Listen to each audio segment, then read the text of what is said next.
All right, and we are live.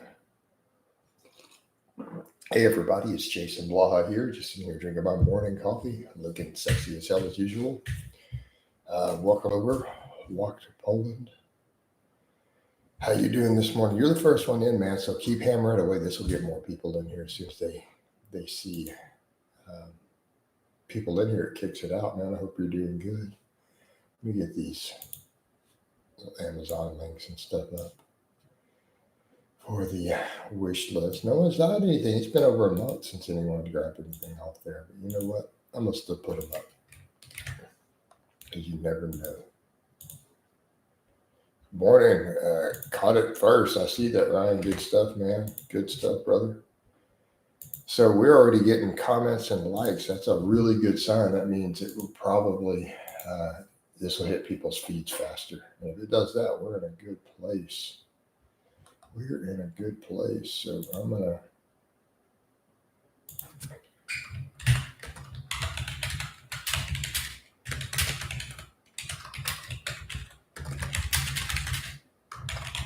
All right.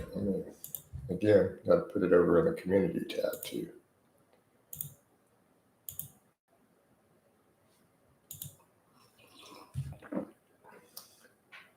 Thought I'd be back in a week, but we're staying the month. Awesome. How did you do? I slept really well, man. I got a good night's sleep.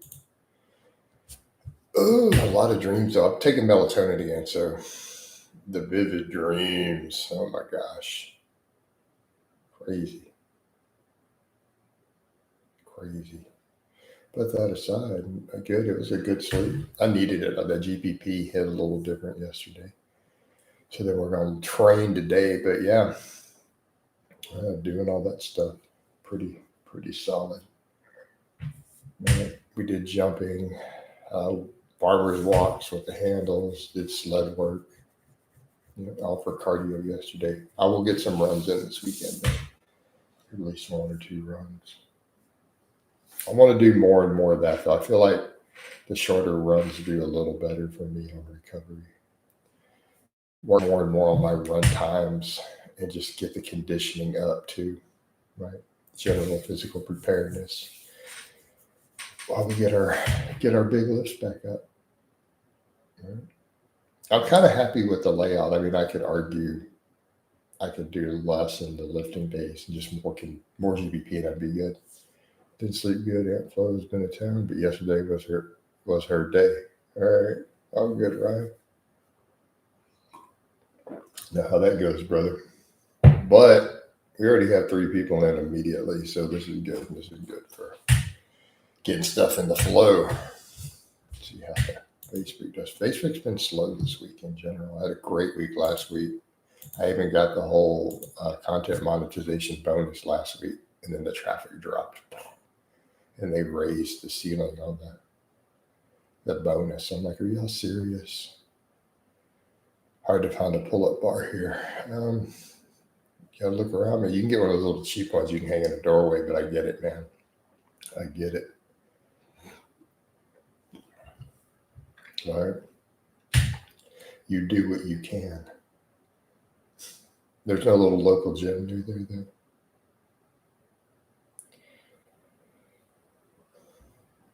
Rigging something up with towels so extra grip work and brachialis work, right? Yeah, you can do towel pull-ups. That's a thing. Find a thing to hang them from. All right. That's a wrestling thing. A lot of wrestlers like towel pull-ups. Think about it for grappling, It definitely works. Hey, Jason, which exercise would you prioritize, ideal or exertion carries, and which one? They're completely different exercises. Hey, Dad, they're just very, very different. I don't understand. Why can't you do both? Why don't you prioritize a conventional deadlift and then your exertion carries for a martial artist? I don't never figure out why so many people are scared of the conventional deadlift. It's like just deadlift, guys.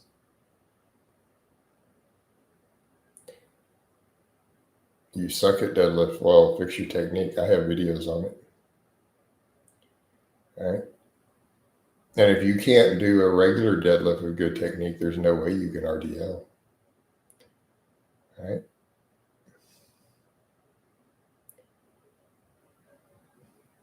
It's not like one is more complicated than the other. Like learning to RDL correctly is just as hard as perfecting a perfect deadlift. A lot of social media makes your deadlift seem dangerous. And normally I understand until I've seen newer clients come to me and realize they literally have no concept. I guess Carrie's going to figure the technique out. Dad, hire me and I'll fix your technique in 5 minutes. It'll be done. It's just so easy. I've literally gotten people into calls and had them walk over to a bar and set their phone up and fix their deadlift in real time. As long as they can do what I tell them to do and not go back to their old habits. Right?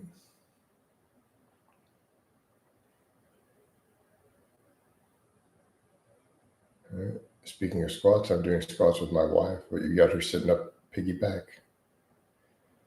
You're going to have her bulk up, though, for progressive overload. You have to be like, babe, you have to gain some weight because I'm using you for body weight squats. Just telling you, man, that's how it goes. Appreciate that. I'll have to think about it.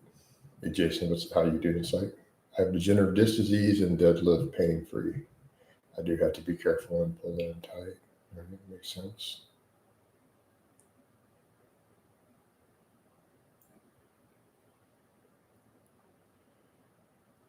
All right. I'm joking about her gaining weight. That's a funny thing. I saw a thing on that came through my feed, a dude pointing that out with this one guy and his wife. A lot of dudes don't realize this. A lot of really serious lifters like thicker girls, like even for wife material. I think dudes would be surprised. It's been my experience too as a lifter. And I don't actually like really skinny girls. I'm gonna be honest. How I think. It's just not my thing.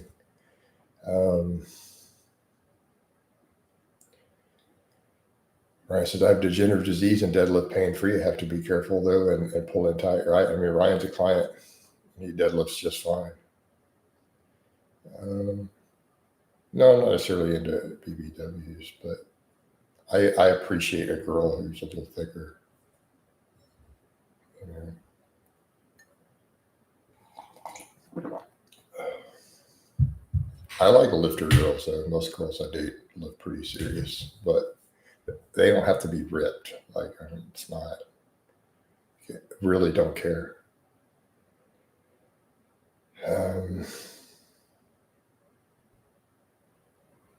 My lifestyle being considered, I generally tend to date women who really lift really heavy, but I'm not concerned with if they're at a higher body weight or not. I just really don't care. Not a big deal. I don't like really skinny girls. Just my personal preference. If you do, man, more power to you. That's your thing.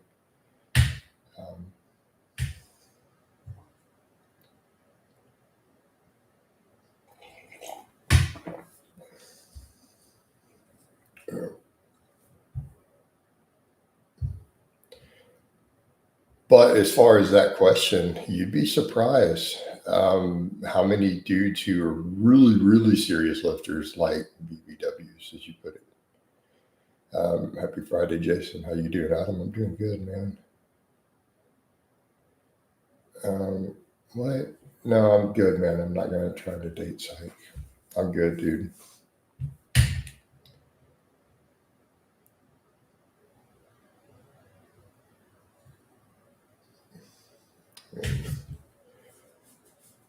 You don't even know if I'm single or not, Dad. I keep that off the internet. I've had pretty serious relationships that I've kept completely off the internet that the internet had no idea about.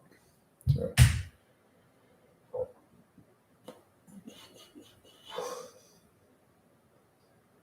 I think because Brittany was all over my channel, that people assume that I'm going to be very public, but that was just her personality.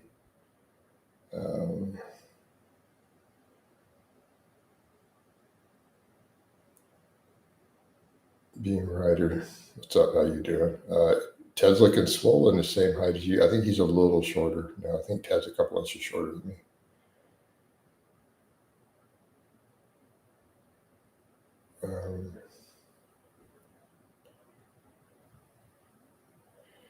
Man, Dad, you need to obsess over something besides psych, right? And that, hey, Ryan, that's a great point. All right, that's a great point. I don't mind. Thick girls have refused to date obese because of your own battles with food, probably sabotage. And I think this is a point we have to make: is lifestyle compatibility, right? You have to think in terms of lifestyle compatibility, and I think that's a big deal, right? You're someone who's lost almost 100 pounds, you've struggled with obesity. Being with someone whose lifestyle interferes with that create a problem, and that falls under the things like values, doesn't it? Right? Because isn't that part of our values? Right? Compatibility of lifestyle. You know, people say this stupid stuff like opposites attract. That's not true. It's like she's got a psych background. She'll tell you the more things you have in common with someone, the more likely you are to have a successful marriage with them.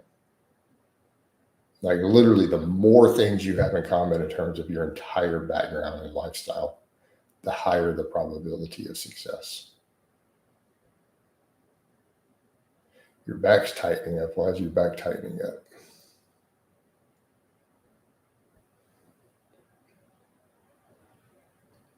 All right. They can go to nothing to forgive. I'll behave like a gentleman the entire time. You behave like a heart. What? What? Oh my God. Marshall says, oh, why'd you gain a ton of weight? From not lifting while you've been visiting your parents? Oh.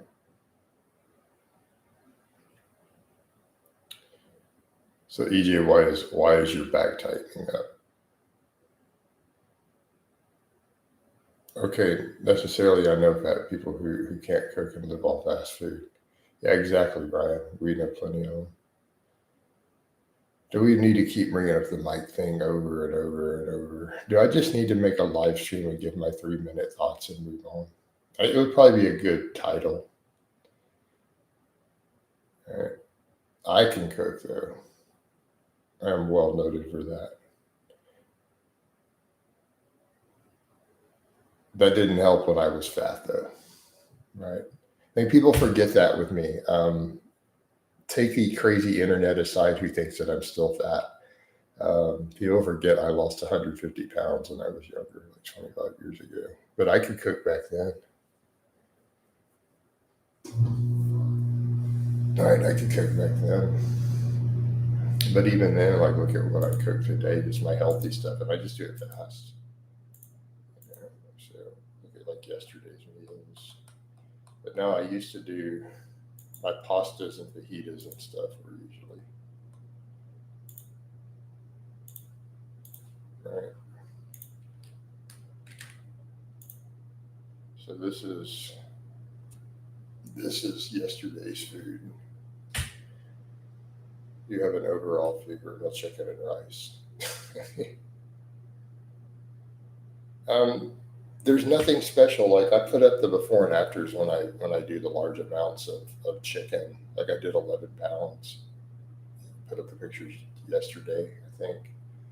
It's not that special. It's just I just put an herb rub on it and flip them over with the open side of the breast up and put them in the oven at 400 degrees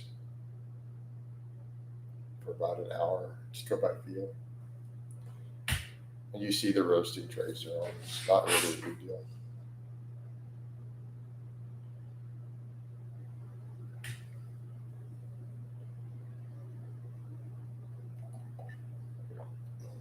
So no, when I was younger though, and I was still fat, so my stuff would be like I would do a lot of fajitas, and I would marinate them in salad dressing, like a 7 season salad dressing, like marinated overnight in the fridge, the meat before you grill it.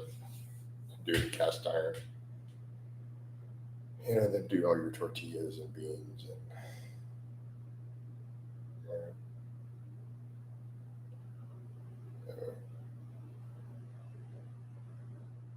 same thing with sauces. I used to do a lot of pastas with. I used to put wine in the sauce when I was cooking it, and I would used to add sausage. So I would grill sausage and then put it in there with the beef. Uh,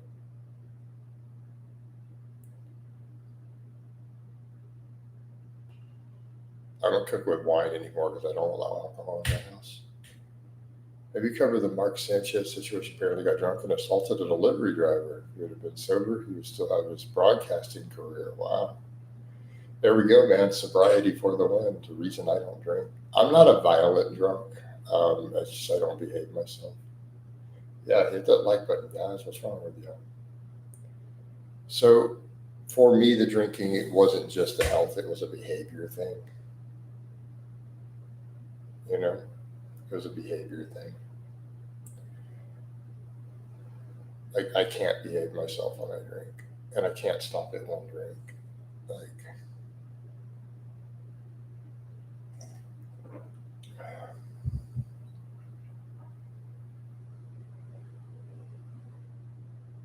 but the catalyst for me actually was relationship. That's the reason I had to stop completely because I had gotten involved with someone, and we were still long distance, and I agreed to be monogamous with them, but I was still drinking at the time. And I realized there's no way I can drink alcohol and be monogamous with somebody who I'm not having sex with every day. So it's just not possible. So it was kind of me saying, okay, I've got to get this up. So, in other words, I would have cheated on my girlfriend had I continued to drink,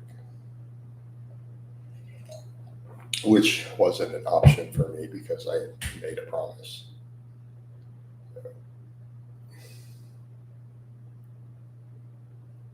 I only got to see her like once every 6 or 7 weeks. So this was a problem.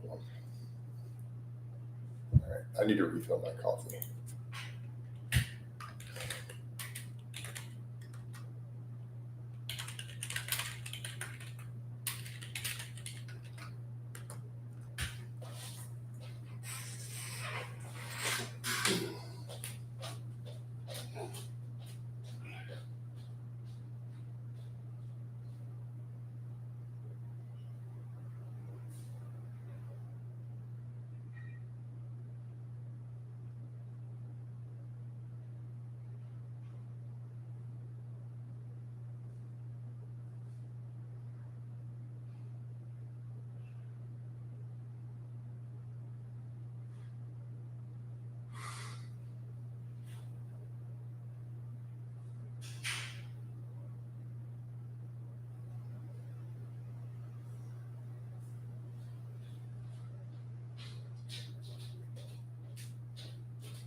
All right, I'm back.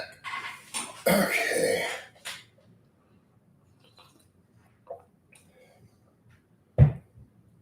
Well, Dad, and that's the point. Something I've raised in these conversations, stuff I've made statuses on. Um, Having a code of honor is critical for your identity as a man. It's absolutely critical. And that code of honor is going to vary from person to person, right? Based on a lot of things, but definitely central to a code of honor for a man is keeping promises. Kind of a big deal, right?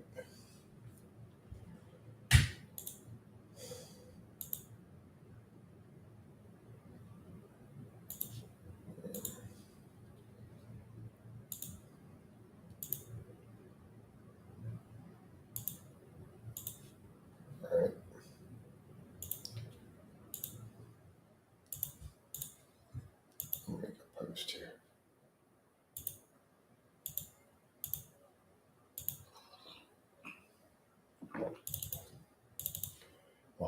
allowing the activity to pick up. The views are just so low in here today.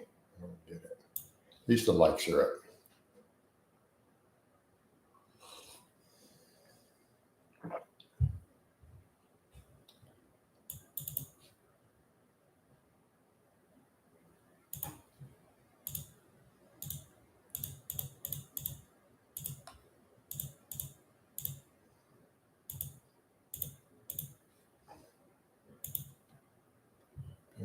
What's the time there? It's 5:20 in the morning here. 5:20 in the morning.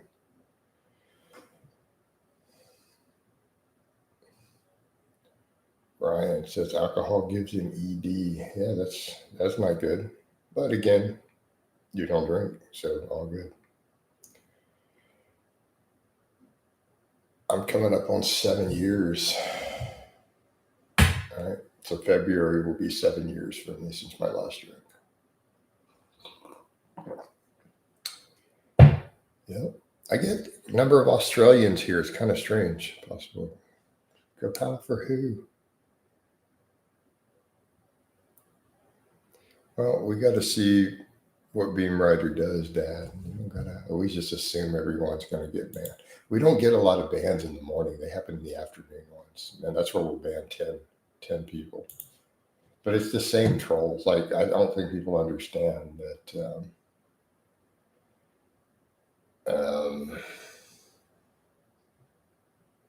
a lot of those accounts are the same 3 guys. Same 2 to 3 guys who make new accounts. Sometimes they'll make 5 of them for one live stream just to get all 5 banned. If you'll watch it, it'll be the same references each time. It's the same dudes who harass my neighbors and my sister and my brother. And, yeah, that's true. Mornings have been smooth sailing. Oh, gosh. Why are you so obsessed with her, dude? I'm telling you, that's a terrible way to flirt, man. It's not workable. Oh.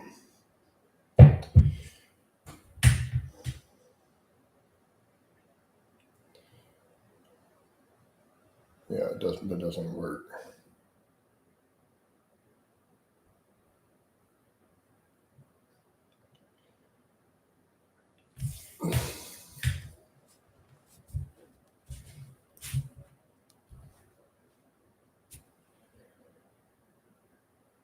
Ryan says, I've been drinking a little bit between your car and the Mark Sanchez situation. I want to be 100% sober again. Doesn't help me at all in my life. Just a waste of time. Yeah.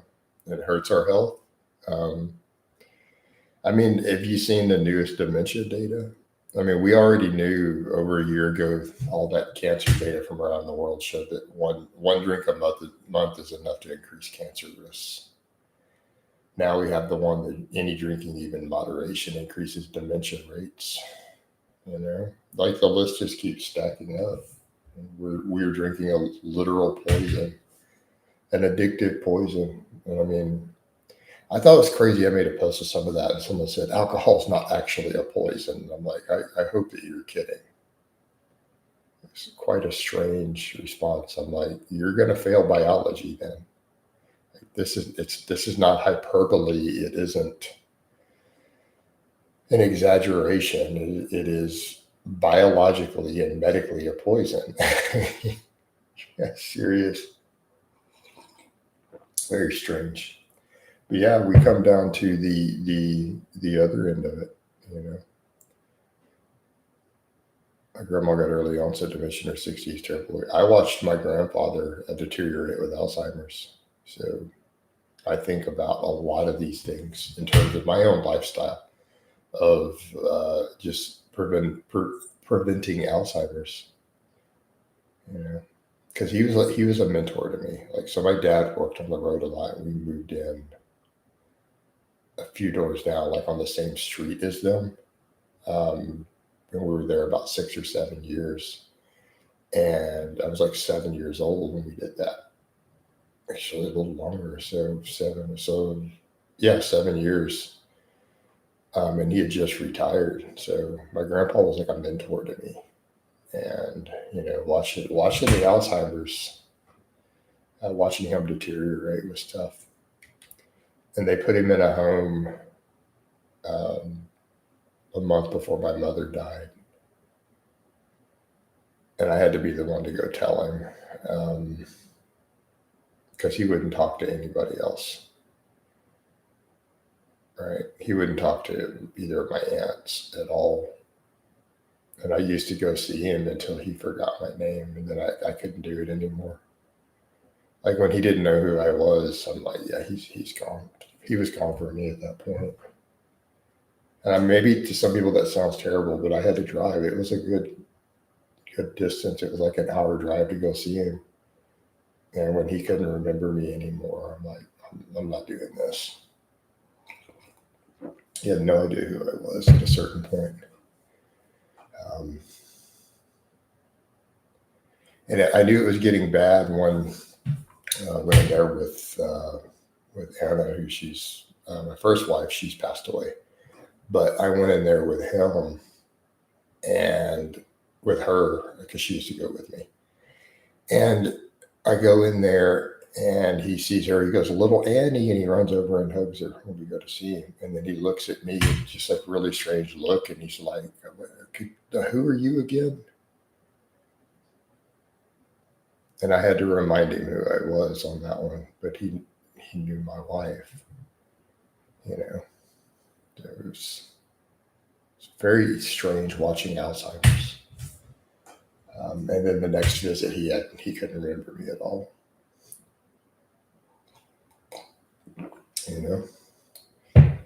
Yeah.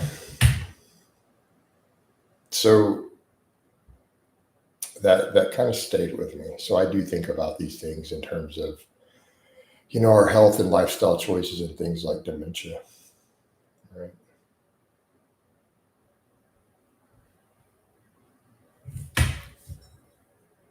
But some experts want to classify Alzheimer's as type 3 diabetes, a possible insulin resistance of the brain.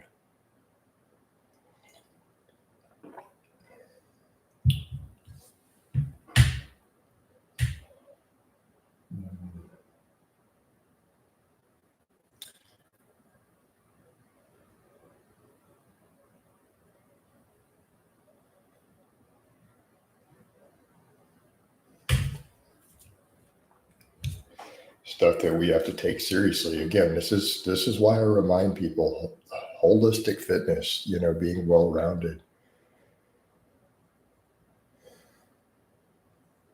This is really your key with aging is strength training, combination of strength training, conditioning, all these things.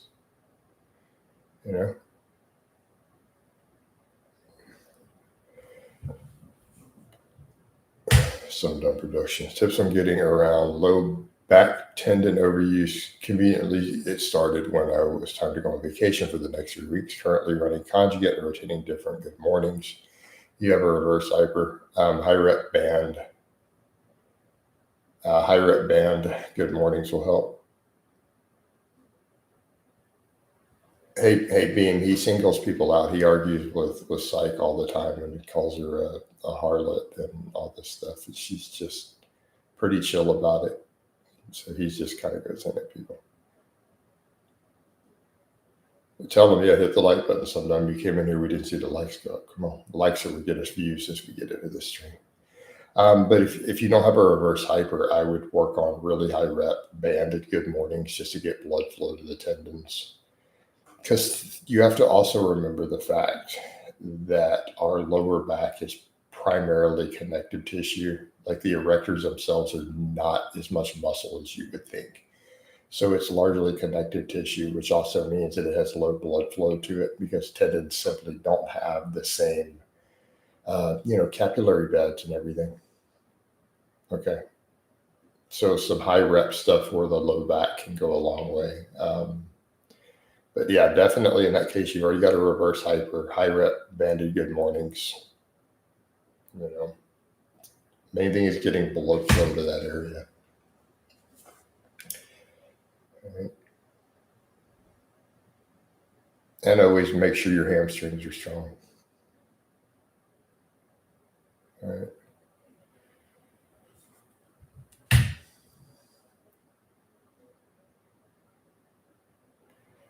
But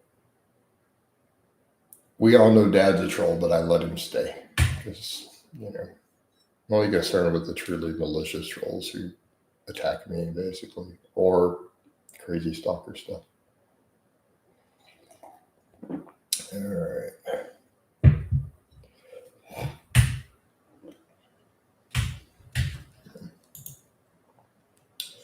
Yeah, there's not much happening on Facebook. Facebook has not gotten any comments in the coffee chat yet. What's up with that? Let me put one myself. I don't know why Facebook has been slower this week in general. That kind of sucks because last week I got the performance outreach bonus. Like they give you a cash bonus. Two Chiefs, Trolls, and Duds. What, Jacob? All right. So yeah. No, I got it within the first 4 days of the week, the 7-day week on it, and then it kicked me a new one, and I haven't hit any of them. Right? And it raised it. It's like it wants me to have a reach of considerably higher than the week before, and it just fell flat. Right? I don't get it. I almost feel like they throttled my outreach as soon as I had a week where I hit the bonus. I mean, we get paid for everything, but maybe they do a cash bonus. Like if you have 3 posts with this hashtag, they get X number of reach. We'll give you extra money. And you have 7 days. I did it in 4. I had like 5 posts that hit it, not just 3. And then it gets weird. Oh, Facebook. Why are you gonna be like that?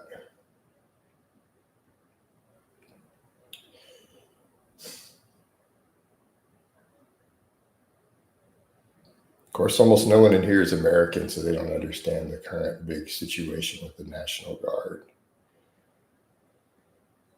We have such a unique situation that I think other countries don't get. We literally argue over whether to enforce our immigration policy. Like this is a point of political contention, is whether we should actually enforce our immigration laws. I mean, in Australia, do you guys really have this argument?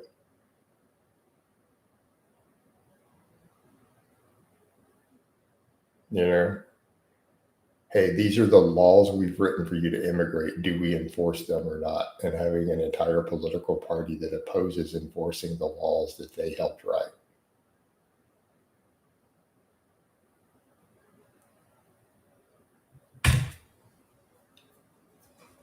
It's very strange. And it's almost this idea that, yeah, right. But I mean, in our case, it's something like that. I think they've estimated that we have approximately, I could be wrong on the number, 10 million people who are illegally living in the U.S., like with no visas, no paperwork.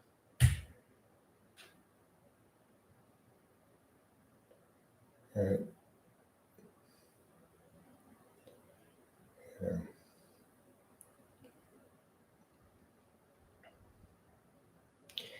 And it gets spun a very weird way.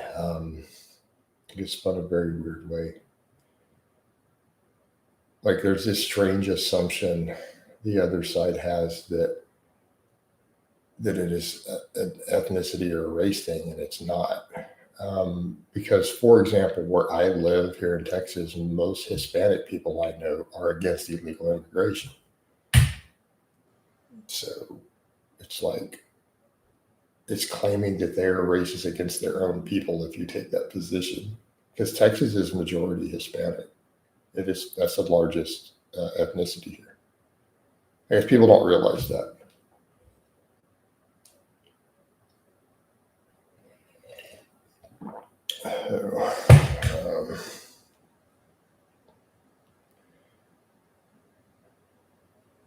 Coach would like Pauline Hanson. I don't know who that is. Yeah, the housing crisis is nuts. Our politicians are kind of like, what? Oh my God. Each city is different there, but I'm talking the state. So if we're talking the overall demographic, is what I mean being right. Yeah, every city has a completely different culture in Texas. We're so spread out, right? Right. It's a completely different. It's different in that regard, and I think Australians would understand it. So all my European followers, they don't understand the size and diversity of Texas until you show them on a map. It's like I could be like, guys, so think about London, traveling from London to Berlin. That's shorter than the distance across Texas, right? That's a shorter trip. All right. So, all right. So Texas is 1,500 kilometers across, and it's 1,500 kilometers north to south of those two tips. Just to put in context. So yeah, we have multiple major cities, and they all look completely different with a different culture. Right? And I'm in the suburbs of Houston. Houston is the largest, highest population. It's like I think we're up to like 10 million in our metropolitan area. I am not in the city limit though. I am in one of the many suburb cities that are not part of Houston, but we're connected. Like you can't see where they start or end. You're just in Houston, and then you're all of a sudden you're in one of these 15 other cities on the edges. There's no visible line other than maybe a sign, but yeah. So Houston is a completely different feel from say Austin, San Antonio, Dallas, Fort Worth. Right. So think of Houston as our energy corridor and tech center and medical, right?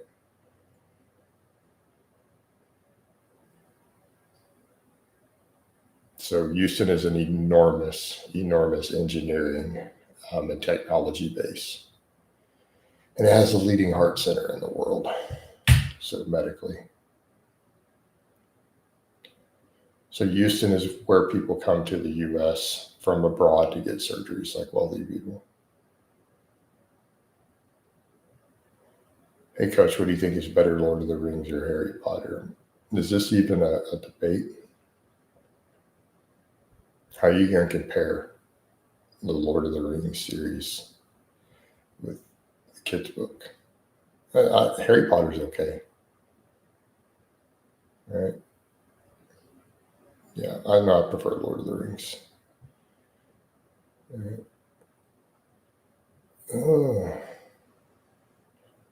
Oh, thank you, Peppermint. Yeah, we were physically prepared doing GPP, general physical preparedness. Right.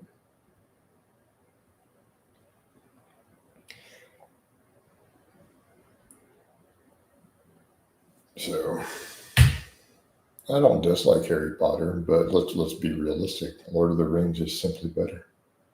Like I've seen most of the Harry Potter movies; they're okay, right? They're okay. Like they're not bad movies. They're pretty good movies overall. Um, but Lord of the Rings, objectively, I loved the whole Hobbit series.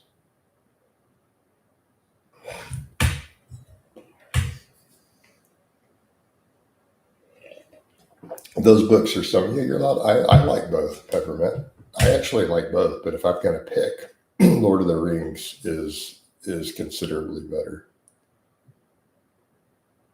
But I've read all the Lord of the Rings books. I didn't read the Harry Potter books. So,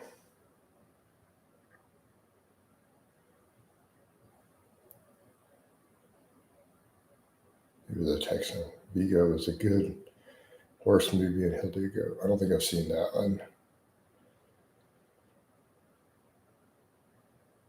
Let's see. To the Aussie. There's so many. It's very funny. I have no Australian clients right now. I've had several long termers, but it's been economic. And like most of my Australian clients, they couldn't justify the expense anymore.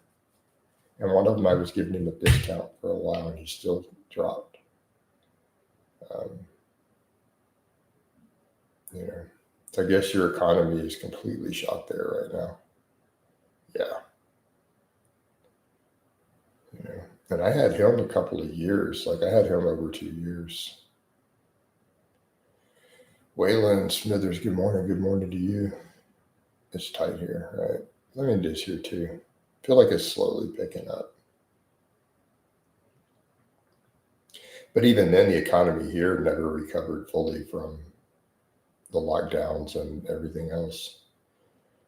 You know, like my coaching business makes maybe 30 to 40% of what it used to. You know.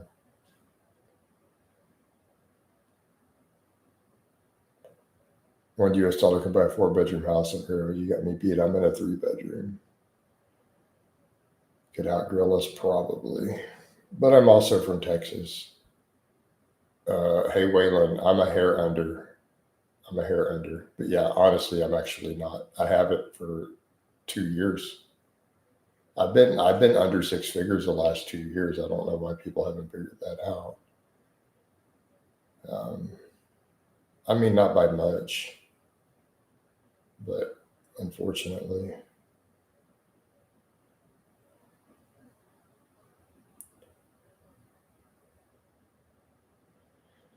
Yeah. All right.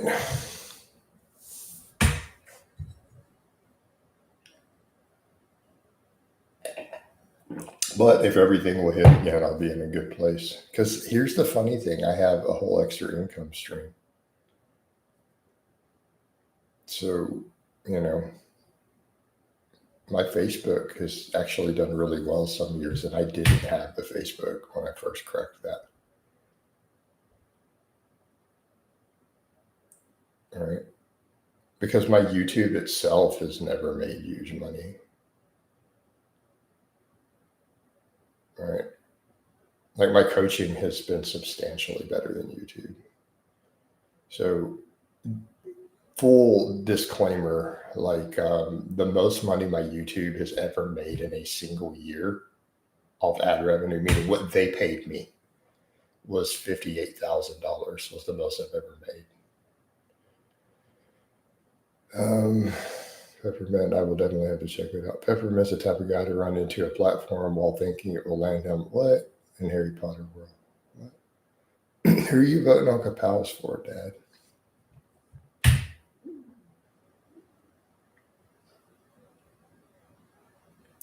What are you talking about? Why we're not going to Capal Peppermint? Peppermint's been a regular positive in my streams for a year straight. Who are you talking about?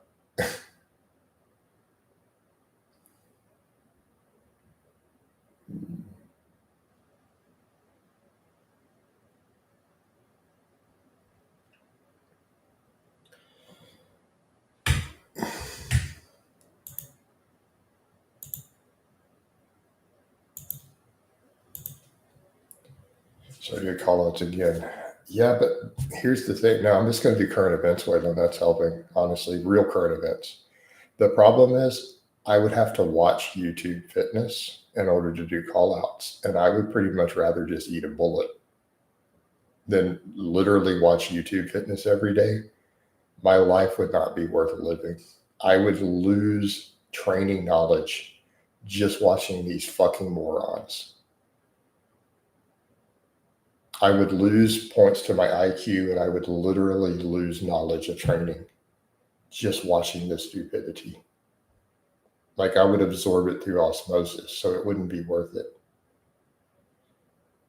It's a cesspool of complete and profound ignorance regarding training. Like it's not just bad, it is horrific. Like, I just couldn't sit through any of it.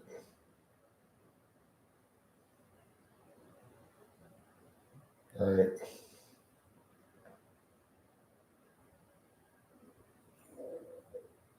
Have you known anyone to get stem cell treatment? I heard Dana White did for my same medical issue. Yeah, YouTube Fitness is unwatchable. I mean, the really the entirety of the content, everything people focus on is just minor nuance on exercises. It makes no difference, and it's all just a bunch of dudes on lots and lots of drugs whose training knowledge is at novice level at best. So literally the only thing they have to teach you is pick your parents carefully and use shitloads of trenbolone.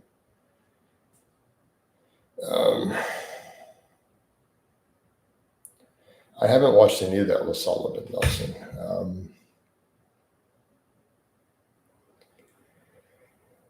You know, but here's the problem with evidence-based training. And I keep up with all the research. The issue is exercise science research itself is quite bad. Right. And as a friend of mine pointed out, with a science background, he's like, any other hard science would look at the state of exercise science in terms of muscle growth, and they would laugh at it and say, it's just so bad you can't draw conclusions from it. Like, this is not real science.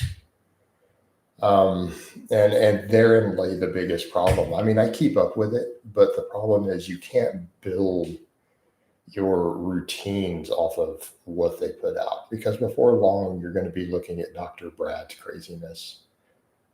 Look at some of the crazy volumes, and you have to understand small sample sizes, short-term studies with bias of the researchers. Like, look how lazy some of these people train these researchers themselves.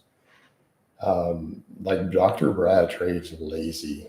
So of course, because he leaves so much in reserve, the only way he gains muscle is with 20 or 30 sets. But people who actually train hard could do 5 or 6 sets and be bigger than Brad. Because it comes down to things like how much mechanical tension over quality reps. Okay. Yeah, it's the lack of rigorous evidence. That's the problem. And that's the other issue too. In exercise science, there's this large divergence between this high volume crowd. 15 years ago, we had really, really good studies showing that for most people, anything over about 10 sets a week wasn't producing extra muscle growth. And even the studies done on women, and women generally have a higher volume tolerance than men, for a whole host of reasons. They noted that even some of the women who did 15 sets gained less muscle than the ones who did 10. And the 20 gained even less in some of those smaller studies. It was interesting. And I have crazy jacked and strong clients who just don't use high volumes. I mean, hell, Ryan's over here getting bigger and stronger while almost 100 pounds into weight loss. Right? Ryan can bench for you guys who don't use freedom units, he can bench 140 kilograms. He can deadlift almost 220 kilograms while on a weight loss journey. I only have him work out 3 days a week. We have an hour. We have 1 hour, 3 days a week, Ryan. 1 hour. Just to squeeze in the volume we have to superset stuff. Like, we're supersetting his chin-ups and dips. Blaha is a closet case. Well, Wayland, I think it's time to get rid of you. Let's see. Wayland called me a closet case. There it is. Do you guys want to vote, or shall I just kick him? Yep. Psych gives a kapow. Dad gives a kapow. That's it. You're out of here. And kapow! And we're out of here. Booyakasha. All right.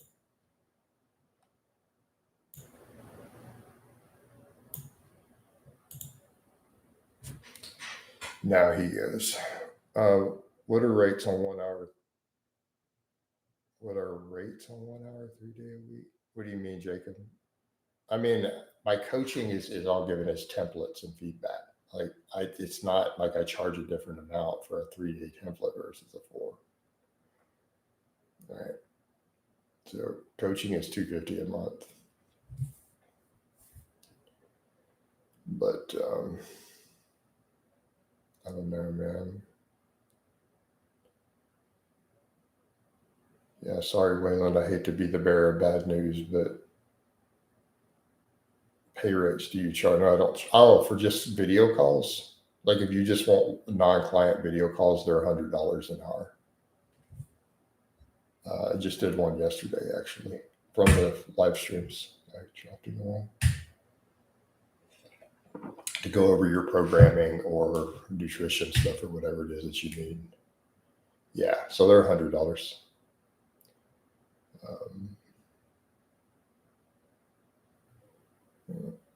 Whereas in full coaching is $250 a month.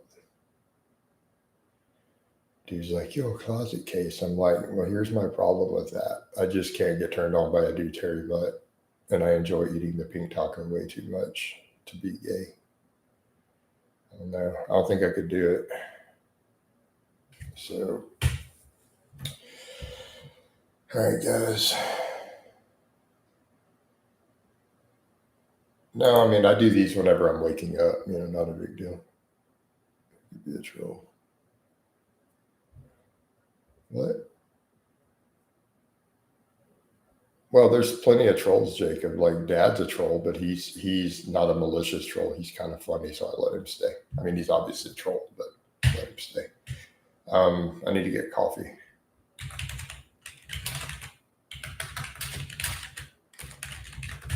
Double check Facebook. Yeah.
All right.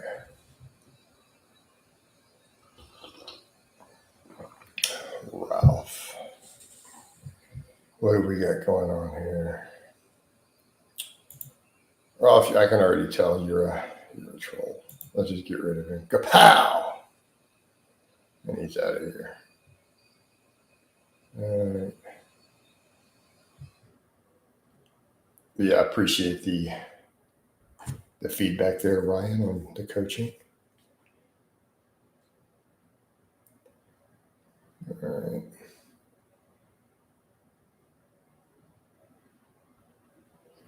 No, that one just needed to go. Like it's the same guy. I've already figured out based on what he typed that is the same guy that just banned. He just made a second account.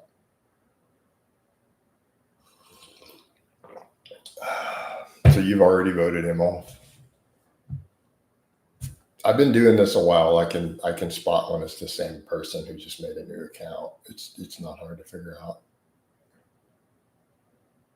All right. Yeah, there we go. Don't associate me with the effects of alcohol. All right.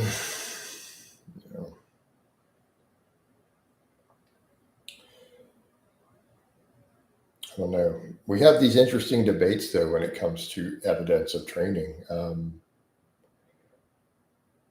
You'll have so many people, a lot of the evidence-based people will literally pretend that the deadlift isn't a phenomenal hypertrophy exercise. Whereas I would say to them, if we went exclusively off of controlled studies, right? We went completely off of clinical trials. You would never draw that conclusion.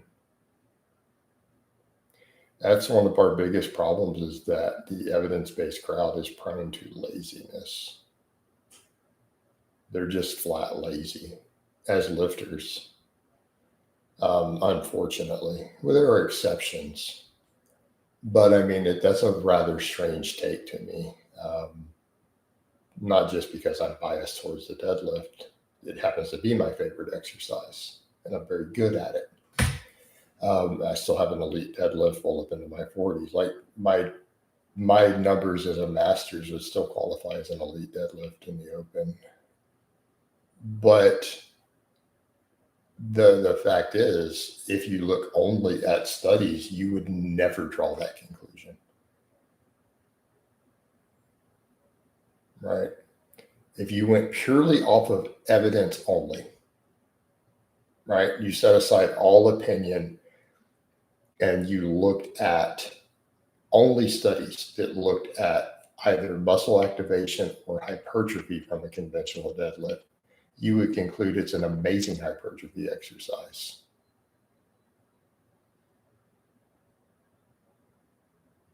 Right.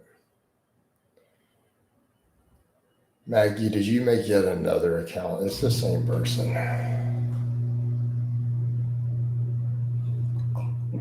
All right, I'll let you guys vote. Go ahead and vote on this one. Let's vote on Maggie. It's literally the same person I just banned.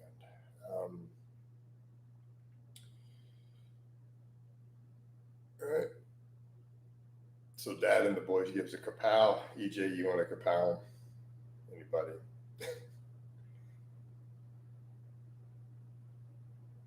In fact, this is one of my regular trolls. The 200-pound thing is already, of when they do the win, we already know.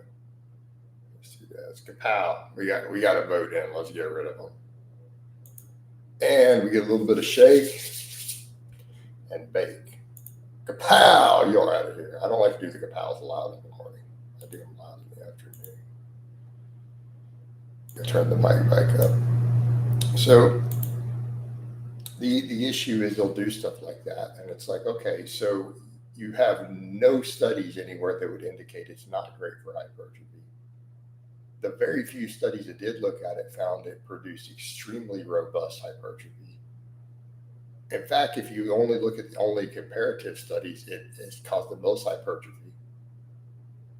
No other exercise technically competes with it, including the back squat.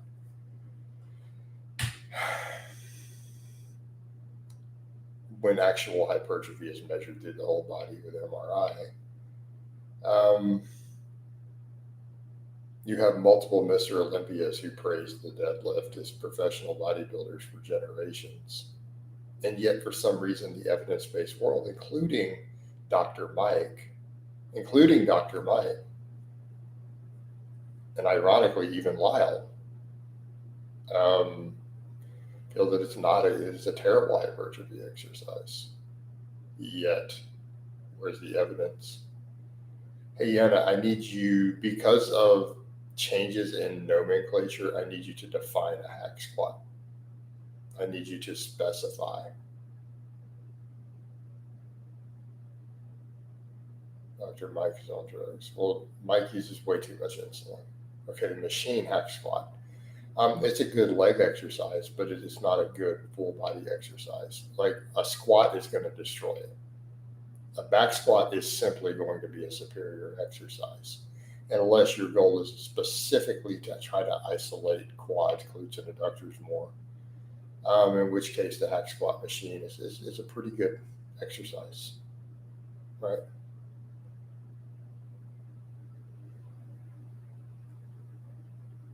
I just hate it when people say for bodybuilding purposes when they're not a bodybuilder.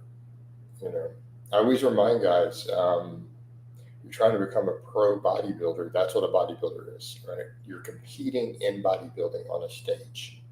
That is the definition of bodybuilding. You should be more worried about your drug stack than the minor nuances of exercise selection. That's really where your focus needs to be. I'm not saying training doesn't matter. It takes a secondary. Your exercise selection is way down the list compared to your drug stack as a bodybuilder. That needs to be your primary. Well, then you're not a bodybuilder. And then most natural bodybuilders I know are all who are good and pros are all really strong in big barbell lifts. So we're back over to like some of the best coaches I know who get people pro cards in natural bodybuilding. They all push the barbell lifts like they're God's gift to man, by the way. Like I know one right now, and he does have his undergrad is in exercise science, and he cranks out pro cards, both men and women, in natural bodybuilding like a factory.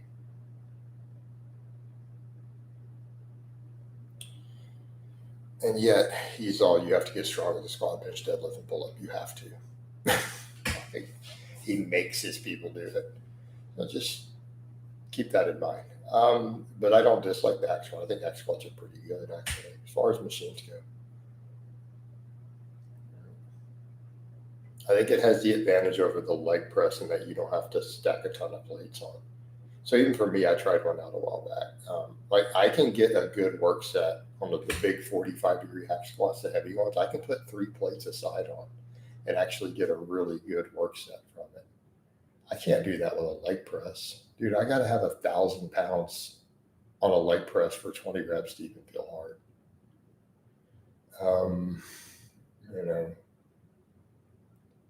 Right?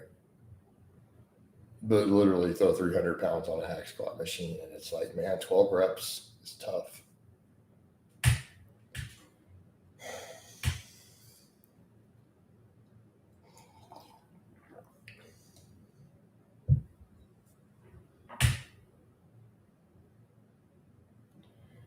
Okay, you ever measure your head? Begin to start with the brains. What does this have to do with measuring your head? I personally think I'm functioning at a reasonable level cognitively. I'm not going to put my number out there, but I've had a Stanford Binet. Actually, I've had several of them. I'm doing okay. But yeah, Luke, it's not that Dr. Mike's on drugs. Everyone's on drugs. Mike uses too much insulin. Like you can tell, he goes too hard on the insulin. You can see the effects. It's just what it is.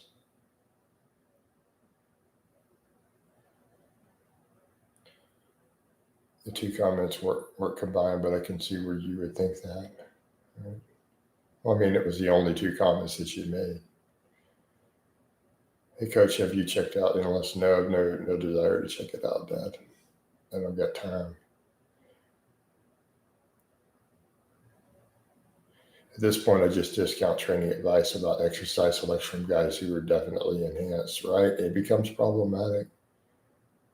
I mean, we always get that crazy point with me, and people are like, but you're enhanced. I'm like, yeah, but I'm on a replacement dose. It's not like my testosterone is higher than it was when I was 20 years old. You know.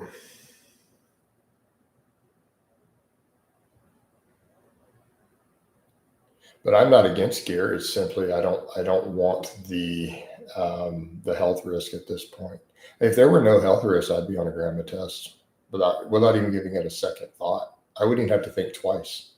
Like if there was no health risk, I wouldn't even think twice about running a grandma test. There'd be no hesitation. Hey, Yana, yeah, we don't care about that bullshit. All right. But you appreciate the differences of drugs make lots giving advice. Right. We have to understand the differences they make.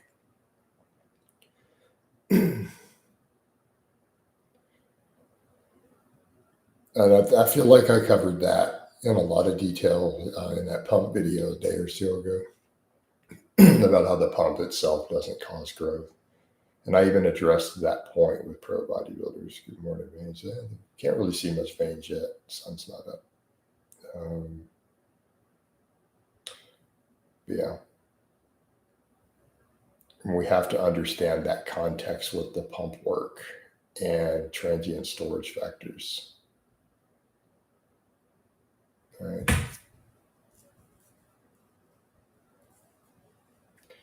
And it's funny how people view water. They don't understand there's different types of water weight. Since they'll see Tren and there are guys who are like, well, Tren's a very dry drug. And I'm like, no, it's not. Tren causes enormous amounts of bloat, just not under the skin. There's a reason dudes shrink so fast when they come off Tren. Right? Dudes will be on Tren and come off, and all of a sudden it looks like they lost 20 pounds of muscle and got fatter. But neither one actually happened.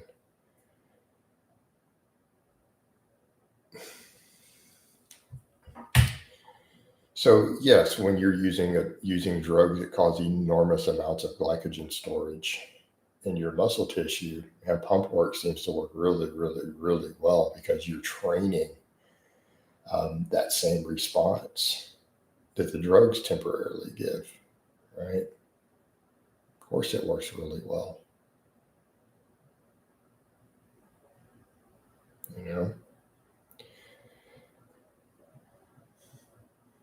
Now we could make a case that improved glycogen storage in muscles may create a more anabolic environment overall. But at the end of the day, just getting a pump is not stimulating any muscle growth. It is mechanical tension on the fibers, right? And it's repeated mechanical tension in the fibers. And guys forget that. They're like, but I'm reaching failure but no, you reach failure on one set maybe. And then with a lot of the pump work they're doing, they're losing reps as they go. You're not re-hitting those same muscle fibers. Again, you're back to intermediate fibers over and over and over that are not growing as a result of your training. You're not reaching all the type 2 fibers anymore. And so they're not getting mechanical tension. Especially if those are suboptimal sets, right?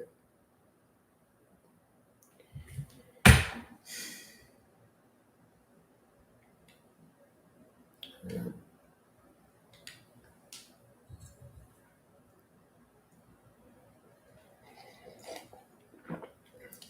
But I like to get a pump as much as anyone. Sometimes just my band work does that, I like the blood flow, but I'm not under any illusions that doing 3 sets of really high rep band press downs to failure and losing reps on every set is making my triceps bigger, right? That really competing with my top sets of bench press or dips, not really.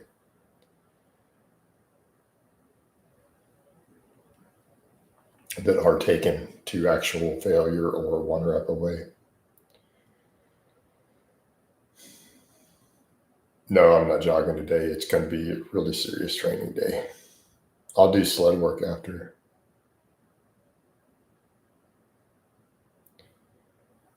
Well, Max only makes positive comments about my veins. Does it matter if he's a troll? He's not in here creating problems, Dad. But no, Xana, we're not going to run today. I'll run tomorrow. I'll run on Saturday. But it's going to be a really serious lifting session today. We're going to go hard in the paint.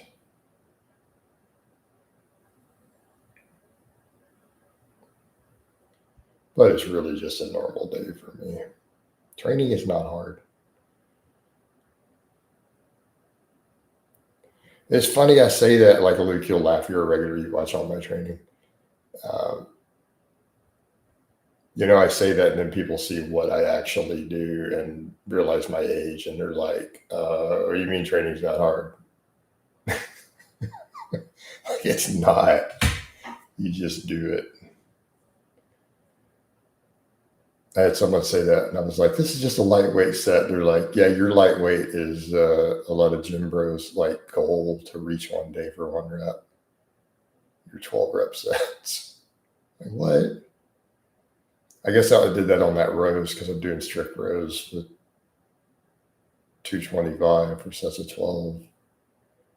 Like, that is lightweight, dude. If you can do 12 strict reps, that is a lightweight.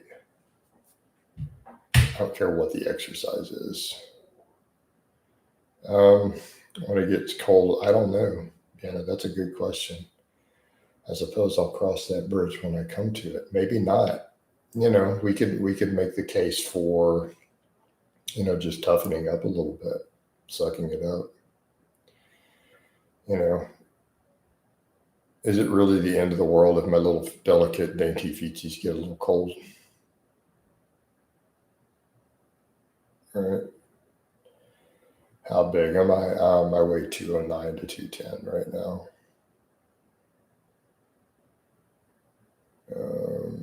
As far as the other question, Luke, if you notice any general improvements where you feel, yeah, I definitely feel better. I feel my breathing is better when I'm just relaxing, and overall recovery is better. I feel like the running definitely has improved just my cardiovascular fitness, and I can tell the difference when I'm just laying down and stuff. I just I breathe easier.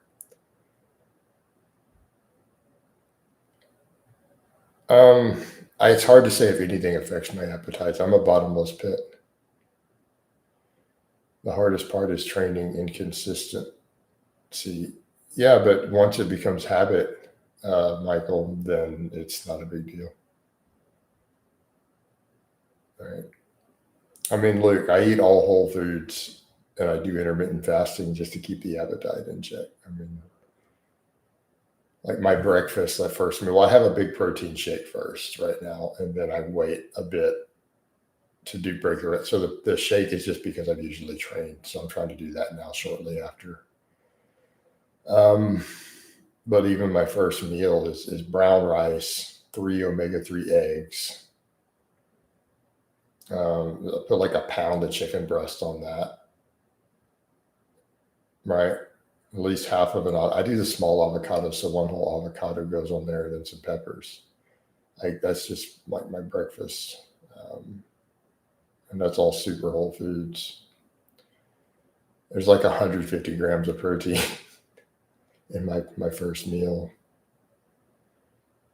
and at least 20 grams of fiber. I don't know because it gets divided up, Yana. Because I divide that brown rice into 2 meals. I mean, I could calculate it. I don't know. Let's go with 1,200. Maybe I need to calculate. I don't go meal by meal. I don't even fully track my calories. So I'm going to actually have to get you an answer because I know how much is in all the foods. Like this is easy.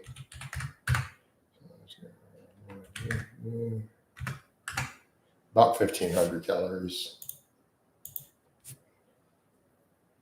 Do I like pancakes or do I eat pancakes? That's two completely different questions. Hey, Michael, I'm not going to give you my sleep schedule.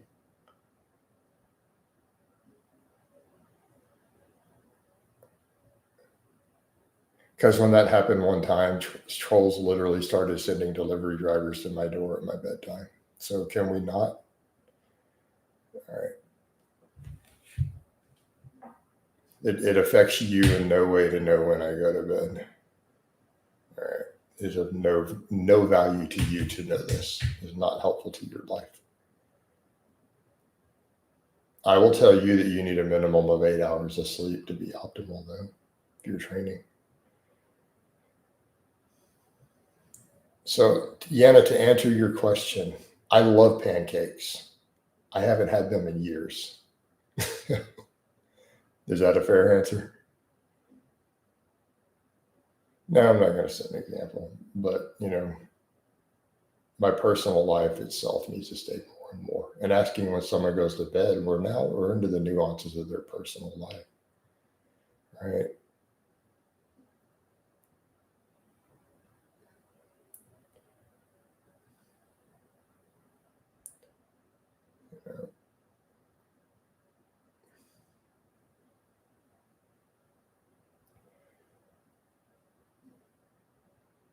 We're okay. What? No, diet related questions are fine. What are you talking about, Dad? No, I just generally don't eat junk food. And pancakes fall under junk food for the most part, especially if you're adding syrup. I mean, I could see it for a cheat day or something, you know. And when you get lean, if I got lean enough, I could get away with a weekly cheat if I really wanted.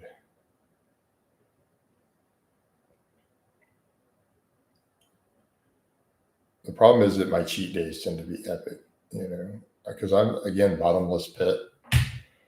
Both genetics, having been extremely obese previously, childhood trauma, it turns into a big problem. It's just easier to abstain from junk food. It's less stressful. All right, we'll go to bed, Dad. And that's the thing I feel like the flexible dieters don't understand. For those of us who really have serious appetite and binge eating histories, it reduces our stress to not have to deal with it, right? Because otherwise we have to plan for it. Like, you have to literally, if you have these sort of background, for you to do a cheat day and a cheat meal, you have to plan it out. You have to have a strategy and literally plan out how you're going to go about doing it and then how you're going to end it,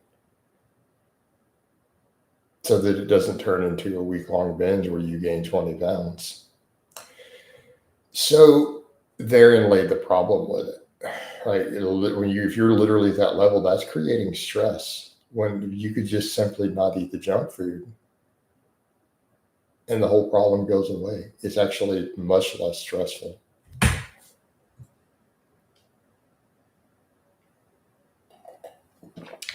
So it's like I have leptin and ghrelin malfunctions in the way that my brain works. So, how do I deal with that while eating this garbage? How do I work this garbage in and then get that back under control? The hormonal response in my brain after. All right. All right. So this is something flexible dieters don't seem to grasp sometimes in dealing with other people. And then they'll say, well, I don't see how a person could be happy without eating whatever pancakes. And I'm like, well, that sounds like a drug addiction. Sounds like you're addicted to the junk food if you can't be happy without it. So this completely refined artificial substance that, all these, say, the refined sugars and treats you're creating, if you cannot be happy without them, like they're required for you to get a dopamine hit, to me, that sounds a lot like a drug addict. Right?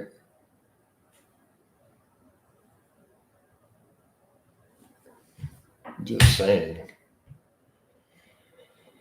Well, Psych wasn't in here for that, so she didn't get a chance to chime in. But that's almost to me how that sounds. You literally can't be happy without junk food. I mean, that's kind of what a heroin addict says. They can't be happy without it.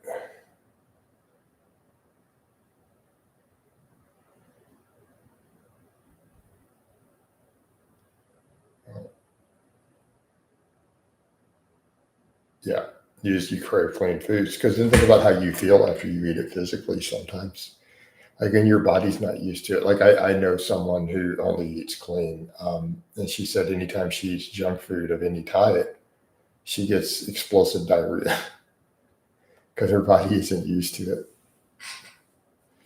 Am I religious? So you could ask me what my beliefs are instead of asking if I'm religious. Because I wouldn't define myself as religious. I have religious beliefs, right? I pray every morning. I'm a Christian. But am I religious? No. I wouldn't classify myself as a religious person.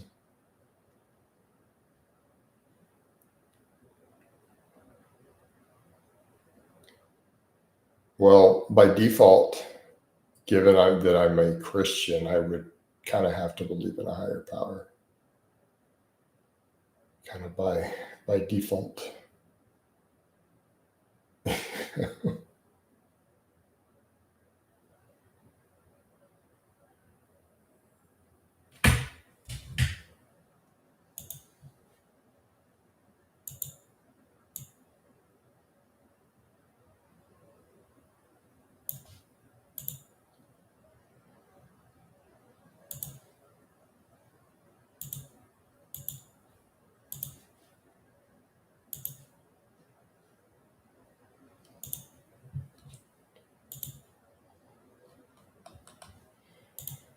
These things tend to go hand in hand.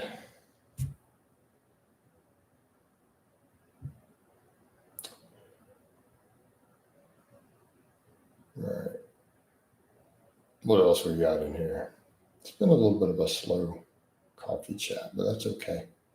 We never know. These can be hit or miss. I've been starting them a little earlier, so that's probably why too. I've been starting a little earlier.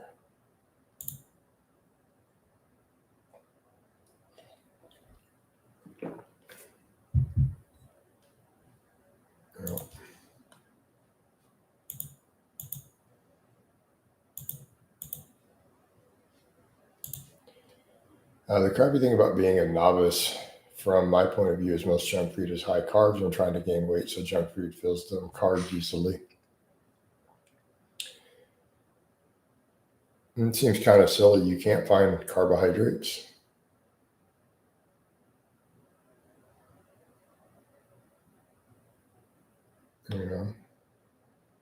Yeah, I don't understand that at all.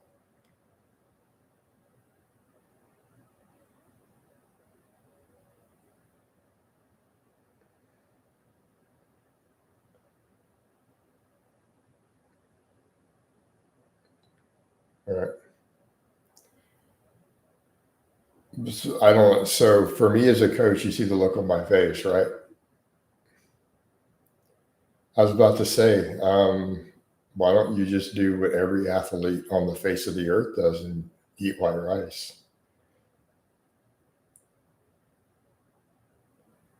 Like, this is a solution. So it's like you can tell someone comes from no athletic background when they say stuff like that. All right.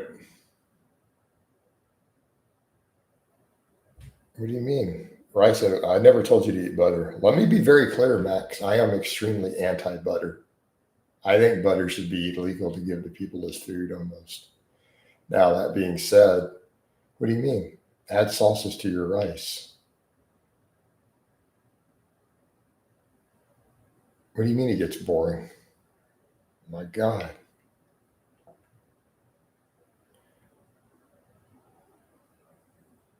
Is quinoa, depends on the goal. I do brown rice right now. All right.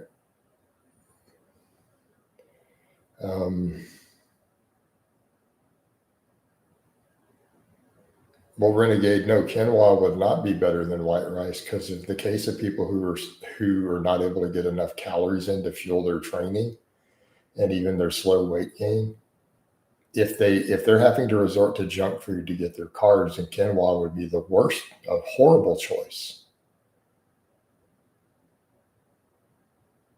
Right? It would be a terrible choice in his case. Why would you want something that's going to fill you up even worse? So Max, have you tried different sauces? Have you tried having a variety of sauces to make the white rice taste delicious? I can make brown rice taste delicious. And most people are like, oh, brown rice really doesn't taste good. So have you tried putting soy sauce? Let's go with the really simple. You try putting soy sauce on your white rice with your vegetables?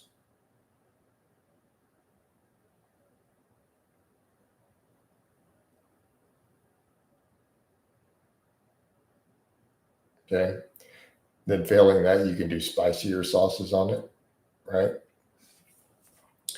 So I find even for brown rice, if I want brown rice to taste absolutely delicious, and white rice is way easier. Like this white rice is so simple.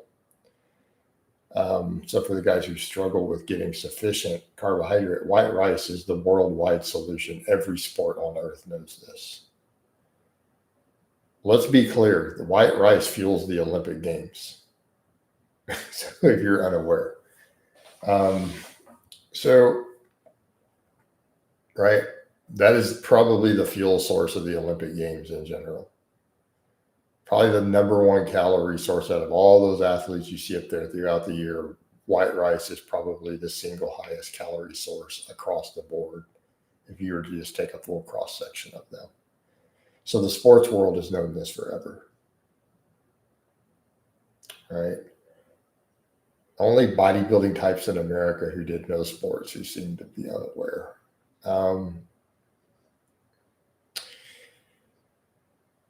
Yet bodybuilders is chicken and rice too. So that seems a strange take.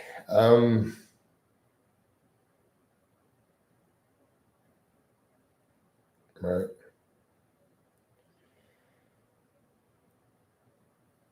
But brown rice, I have two approaches to make brown rice delicious. You can go 1 to 2 routes depending on how much fat's in your diet.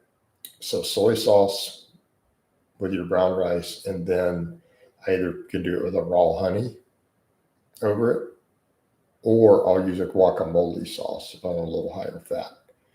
Completely different taste, by the way, but they both work amazingly well. So either one of those two. So either soy sauce and then adding a guacamole sauce, or soy sauce and then raw honey on brown rice. Those are my two go-tos.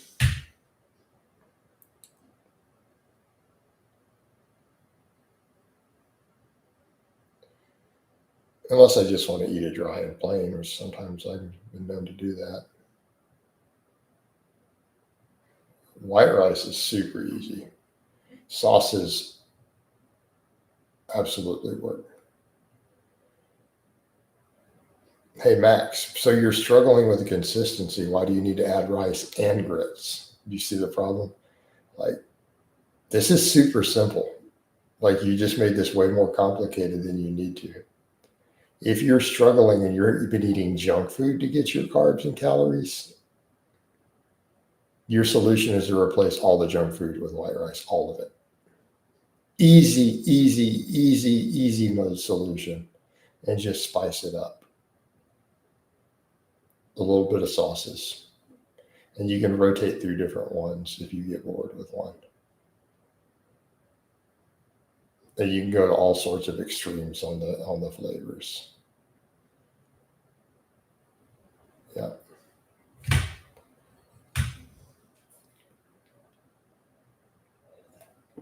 All right, guys. I'm gonna get some more coffee.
All right.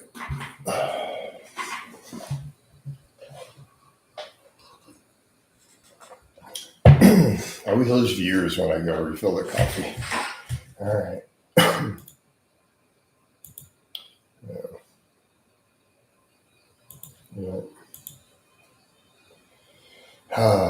So, what do we have going on now, guys?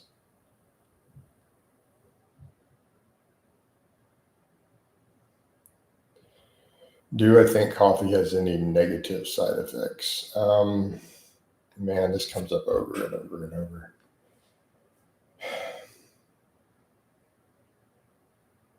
It's a net positive. Sure, coffee can have some negative side effects in specific situations, right? It's not a question of what I think. It's a question of what do we know. Right? We know what the potential negatives are of coffee in different specific demographics and medical conditions, or as far as caffeine impacting sleep quality, depending on how close you consume it to sleep, not really debated, but it has enormous benefits too. So, you know, is that a trumpet? Somebody playing a trumpet out there? All right. Sounded like a trumpet. 6:50 in the morning.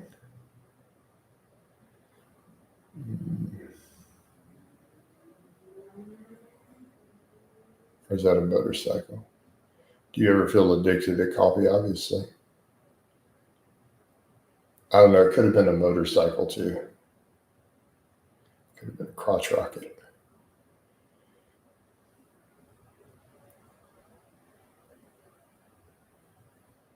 Yeah. Michael, I've been addicted to coffee since I was like 12. It's my one vice. And I always tell that to people. I have a friend who she's like, too much coffee creates this problem or that. And I'm like, I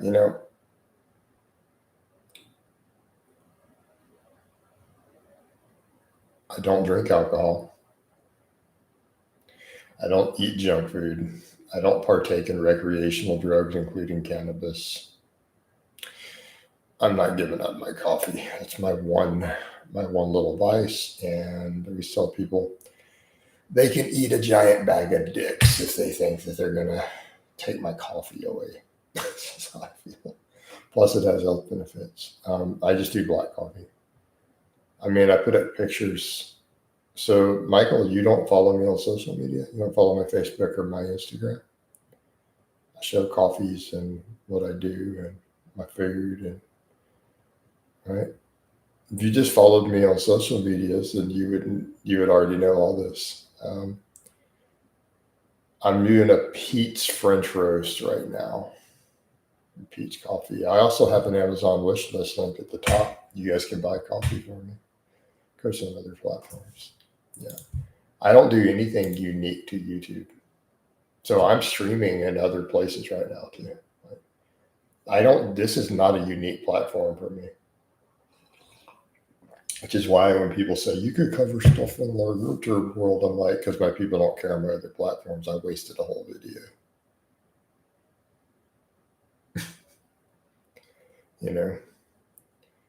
They better have a Facebook also, since my videos all go to Facebook too. Right?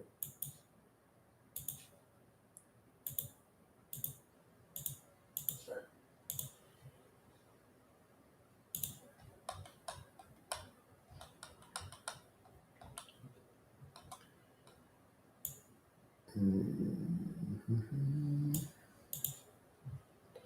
So, Coach, I'm a fellow Southern boy who's been out east a bunch, so I'm curious, what's your favorite brand of tea? I don't like tea at all.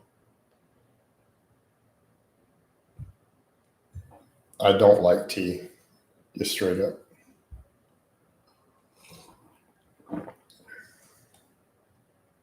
Never cared for it. No.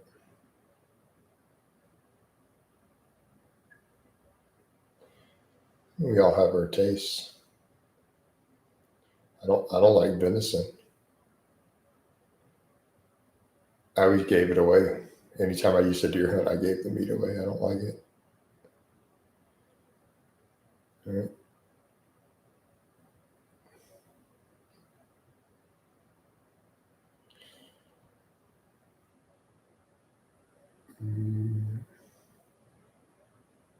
But then again, that's also a Texas thing.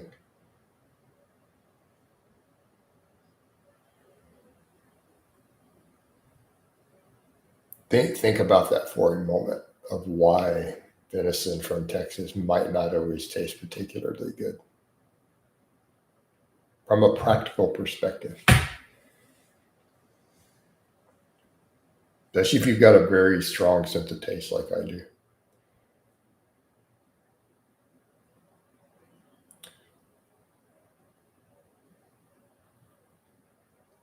Do you prefer sitting in the dark? No, I prefer sitting with your mom.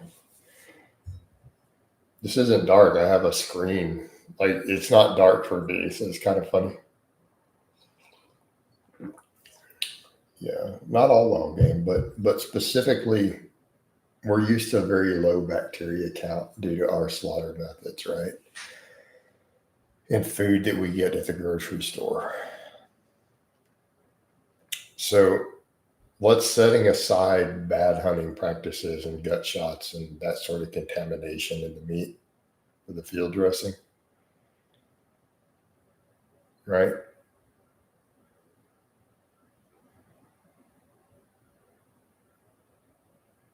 So think in terms of the temperatures in Texas. What are the odds still that even like let's say you're in the eastern half somewhere, or the southern half of the state, the southern 2/3, even though the deer season is in the winter, what are the odds that it's actually going to be really cold?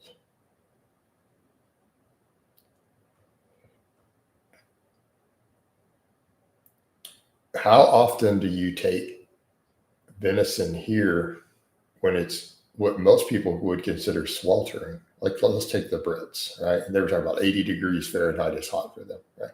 What are the odds that it's going to be 75 or 80 degrees when you take a deer out in the field here in Texas? Or warmer, even in the winter, right?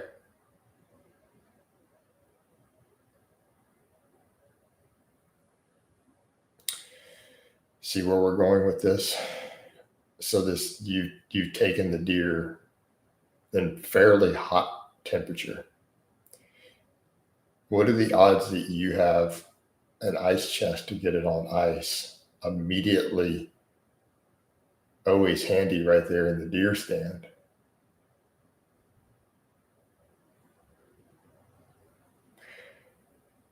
On average, how long do you think most of these deer sit in sweltering temperature while you field dress it before you get it on ice?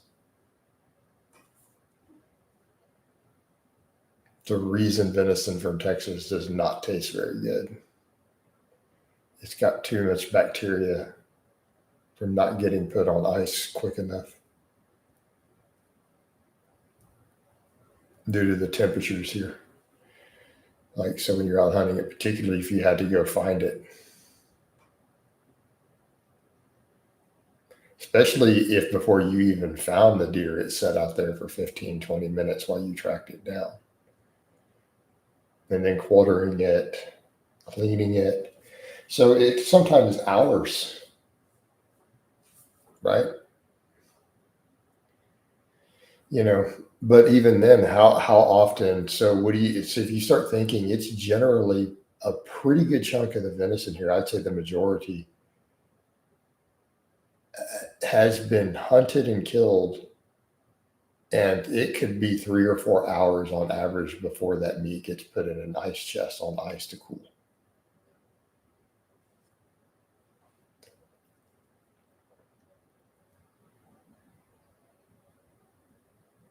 And on top of that, it's still going to be slightly gamey because it's wild game.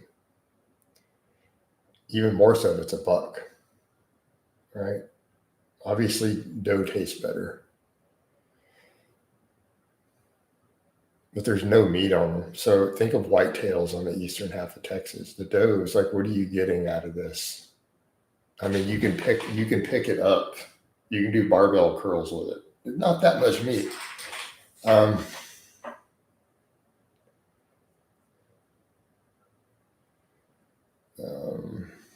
Have you heard about this guy, Chris Williamson, and also Jordan Peterson's coming in with mold exposure as a health problem? What? I don't know. I don't know. Now, granted, I think the UK, that's a bigger, everything molds in the UK, man. That is one moldy ass place. I was really surprised. Like, so I don't know, Luke. I really don't. I don't know. Possibly. Yeah, interesting. We don't spell it that way here, by the way. Take the U out. So US spelling would be without the U. I mean, I've had a problem with some mold exposure, but it was due to a flood and them not cleaning everything right in the condo. And that was a complex thing. They didn't repair the wall correctly. Oh gosh.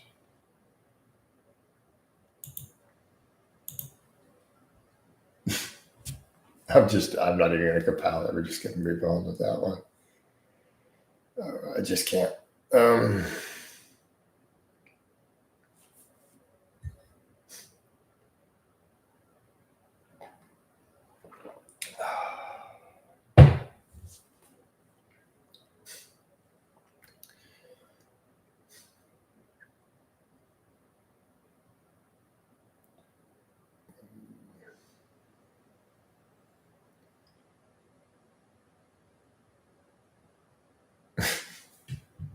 Yeah, Luke, I don't know.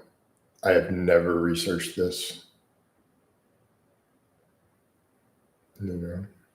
The problem is, in fact, if Jordan Peterson's saying it, how am I going to say this? He's the carnivore guy. And I hate to be this way and say, well, it's poor logic, but because he's the crazy ass carnivore guy, it's kind of hard for me to take anything seriously he says about health at all. It's going to be my default assumption that it's fucking wrong, that he's an ape shit crazy con artist who's completely nuts. So I would need someone else credible to discuss it. Not just, so the mere fact that Jordan Peterson is on it is a red flag, because we already know he's a crazy ass con artist. He is literally the carnivore guy. He is responsible for the spread of the crazy deadly carnivore fad. Like, he is the sole person most responsible in the world for it at this point. Because without him, no one would know about it.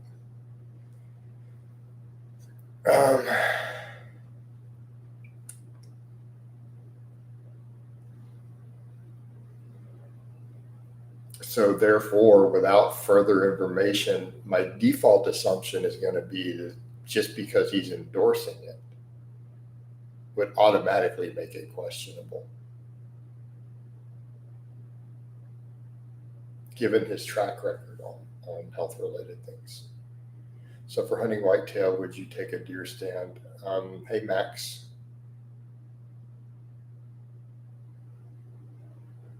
It's kind of nice to have those options, wouldn't it? We're next to a creek that you've seen tracks near.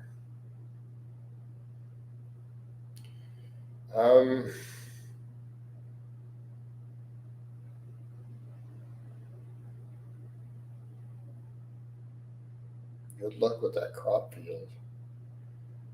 Like, you really think you're going to get a deer out in a cornfield?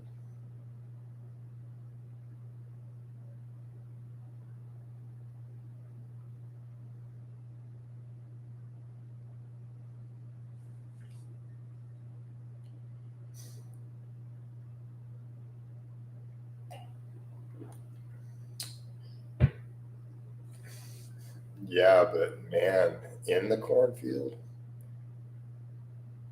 you really think you're going to catch one coming in and out, though, man? That's going to be tricky. You better know their routes. I'd say you're probably better with a creek bed.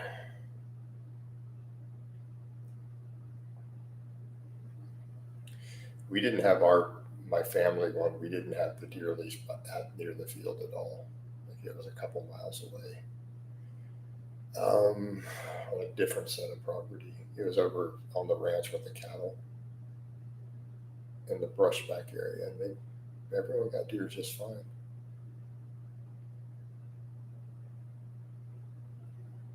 Yeah, yeah, you can guess their route. Because think about it from a cornfield. Like, let's say you have a 100-acre cornfield, and you don't know their route. You're never going to see them in the field. There could be 10 of them in there. You're never going to see them.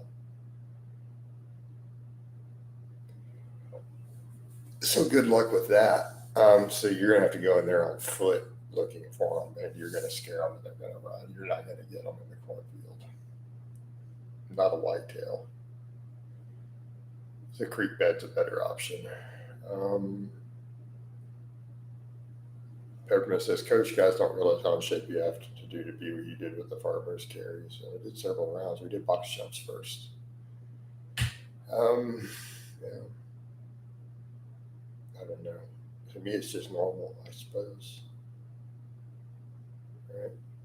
I don't think guys realize in general who peak in that nobody's doing what I'm doing at my age. Like I'm a statistical outlier, even in the lifting world at this point. It just is what it is. But it's consistency and lifestyle.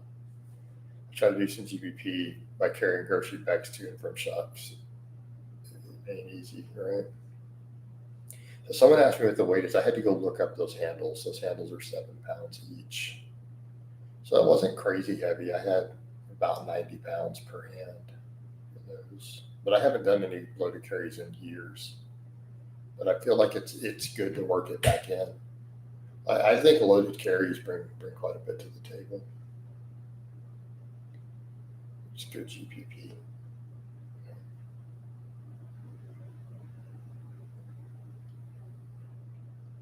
Right.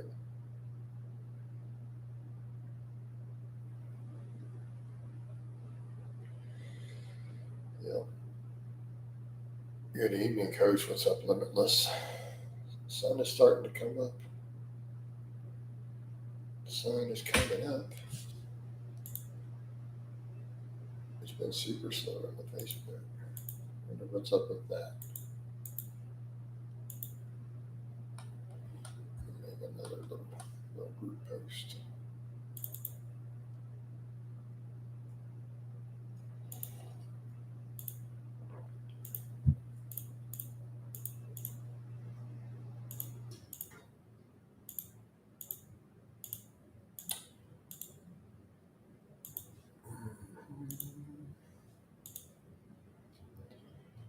Jay Pearson's target demographics is incel, introvert, teenage males. Yeah, I'm definitely.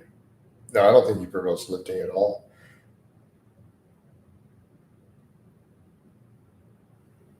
Yeah, I don't think he promotes lifting at all. And I almost don't care about his other stuff. I keep having people say, "But what about all his psychology work?" I'm like, I don't care. I've not seen it. He doesn't seem interesting to me. He's the carnivore guy, right? He's the carnivore guy to me because that has been his largest influence on the world. You know,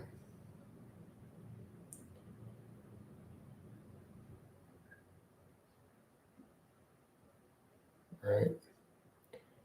It is going to cause large scale death and suffering among people who wanted to try to get healthy, and that's the problem. People say, well, why aren't you harsh on the American diet? Because everyone knows the American diet is garbage. No one steps up and says, man, I'm having health problems and I want to get healthy, so I'm going to go on the standard American diet. Right? Nobody does that. They're taking this deadly ass carnivore diet, which I believe will cause just as much death because it still causes massive cardiovascular disease. which is still the number one killer from the standard American diet. In the grand scheme of things, it's not really better. In fact, I would argue it may cause a higher rate of heart disease, even if it reduces the other risk factors. So to me, he's just a carnivore guy, and that causes wide-scale harm. And I get it. We need to give people different credit for different works. But when you've done something that massive, I think there's a threshold to where when you've caused a certain amount of harm that we don't care about your good works. Make sense?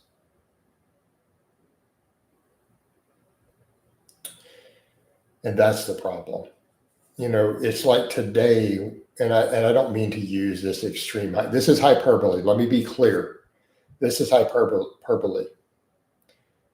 We don't stand around and talk about Adolf Hitler's humanitarian work towards stray dogs.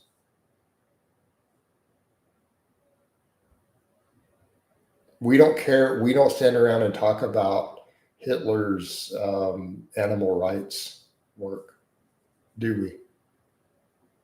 Because do we really care at this point?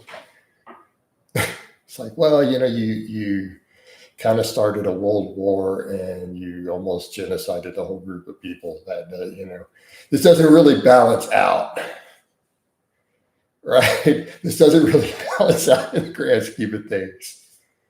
You did a lot for stray dogs, okay, but kind of see how this works. All right.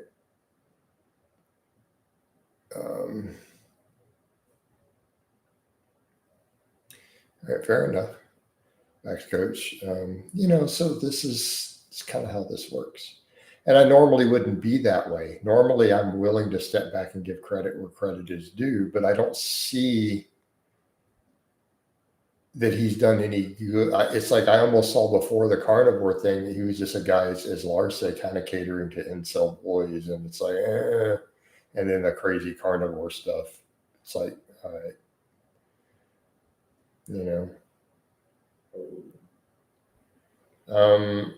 Bill, you could simply look at the feed. I don't have a set amount, but I'm probably doing probably 3 hours, and it's all good. It all adds up. It's getting me subscribers and supers and stars, and so it's all worth it. And it's been getting me consultations. Like I did one yesterday. So one of my afternoon streams, I popped in. I sold a consultation in the stream. Guy showed up, paid, and we did the consultation yesterday. So it actually works out really well. All right. It's actually been really good, really, really good overall to do this many lives. All right. So, there we are. Panned out quite well.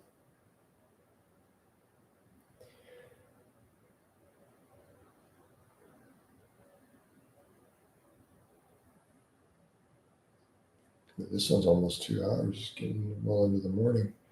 But the only thing I have to get done this morning is training and videos. So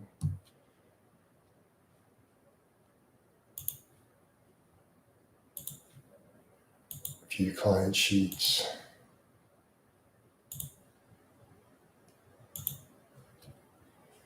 I don't know. I'm used to talking a lot.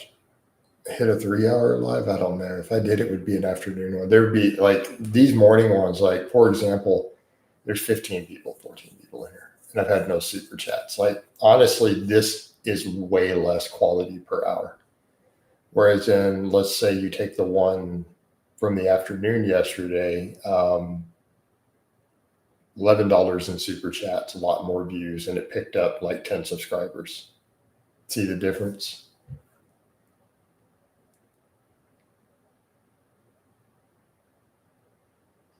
All right. Hey, Bill, I'm about to ban you because I already recognized you as a troll.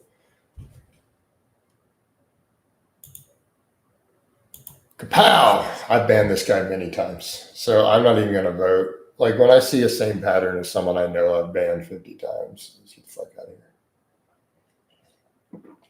here.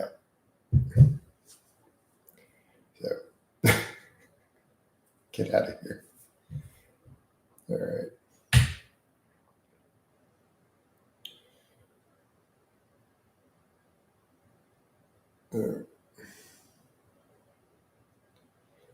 We're just not having it.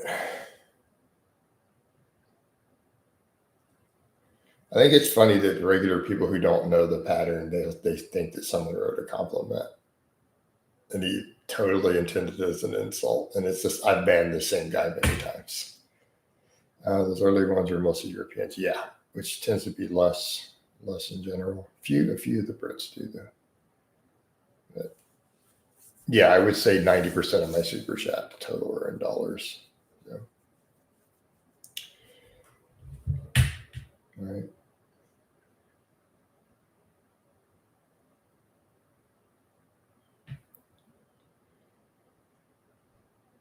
But I've noticed what's weird. A lot of the people, they'll do them in the streams and they don't realize you can do them under any video. Like I had someone who was a regular fan. I think it was earlier this year. He did a $65 super chat under a regular video. I just said, hey, thank you for all this stuff. Because he doesn't really come into the lives. Yeah. So it's kind of funny. People are way more likely to do them. I've only gotten like 3 of them under normal videos. So they're very rare. Even though it's totally allowed, it's rather interesting. People are 20 times more likely to drop them in a live stream. Thank God you aren't divided, right? I'm hoping it'll continue to pick back up. I need to get back to where I was. I don't necessarily want my coaching to be that big again, though. Like, I like coaching. I would rather all my other stuff pick up. And quite frankly, not pick up a huge number of clients after that and just raise rates on the new people. You know? Don't get me wrong, I like coaching, but it's a lot of work when you have a ton of clients. Hey, Jason, I'm not sure if you mentioned it in the past, but yes, I discuss it on social media. In fact, I can show you a picture of my creatine from yesterday. All right. There you go. So you can see literally what brand of creatine I use. Right there, my post-workout protein shake. There's a container of creatine. I don't get any personal training benefits from creatine. I never have. I take it for possible cognitive benefits. I tend to just mix it with a protein shake. My very few supplements. Like, it's so funny. People are like, you're so anti-supplement, but you use a few, because there's a few supplements that work. It doesn't mean that 99% of supplements aren't completely useless. Yeah. It would almost be funny, like someone getting up and saying, I hate 99% of people. They're like, but you have like 50 friends. Well, they're in the other 1%, you know. It's not a conflict. 50 people is far less than 1% of the human race. Right? Like, you could literally hate 99% of humanity and have 1 million friends who you love and adore.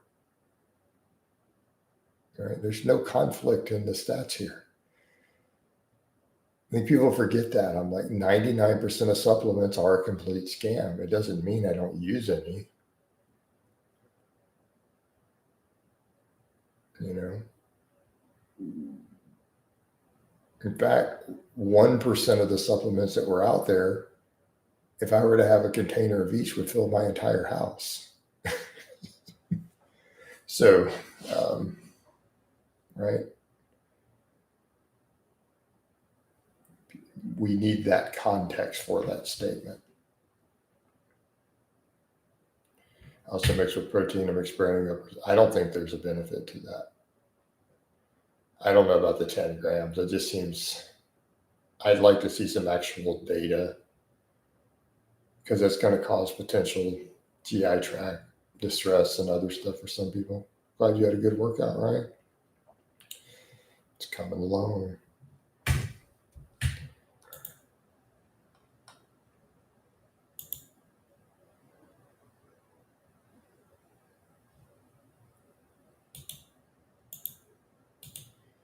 Oh man.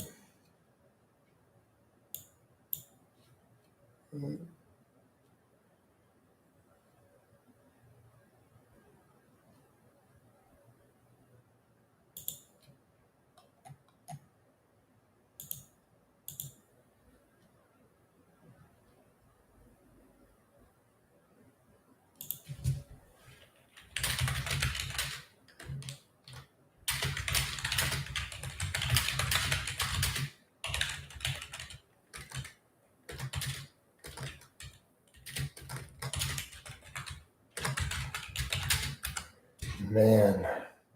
So that was a post I kind of made. I'll just show the thing, right? So that you guys understand what I'm talking about.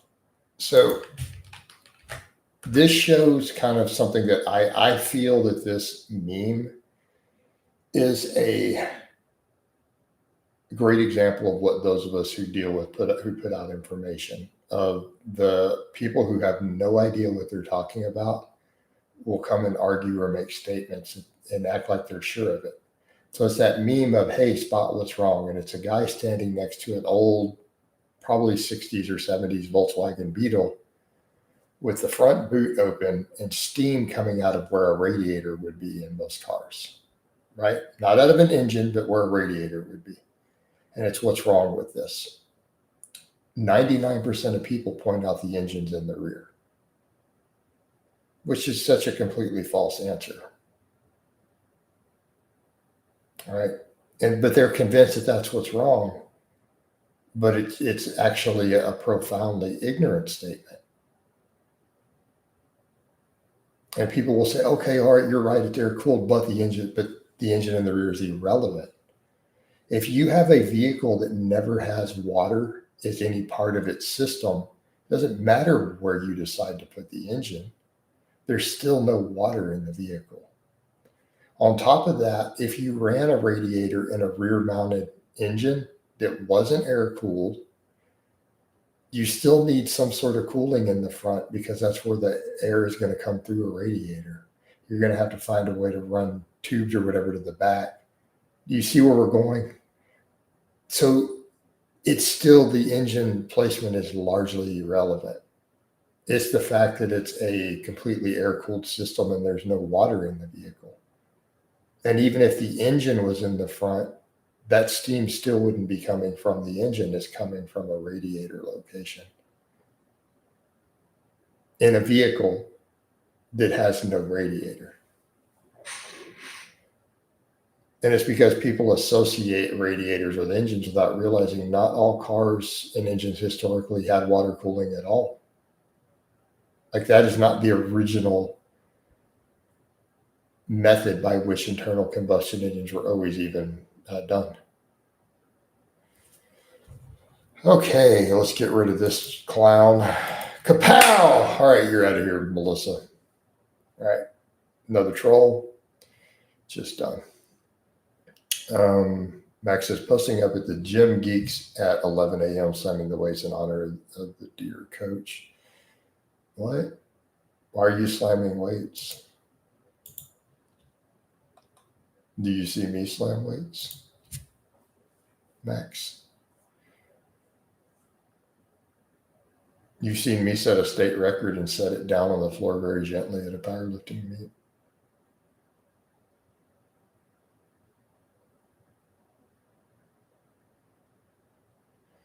You know?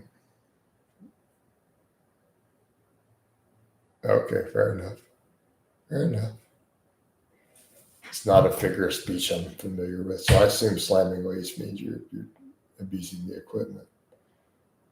Something I've been often historically critical of. That's the reason I say that. I actually have a history of being critical of people dropping weights. And they're responsible. Tell that to Ronnie Coleman. I'm like, you're not Ronnie Coleman. Also, I promise you, Ronnie Coleman broke those 200-pound dumbbells a few times in the gym, had to repair them. You know? Yeah. Yeah.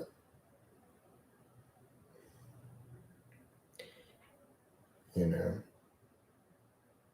Oh yeah, well you've never trained hard. That training's not hard. You know. Just saying, guys. I always find that interesting too. You know, you'll get people who will say that as a response for something, and I'm like, you don't train hard.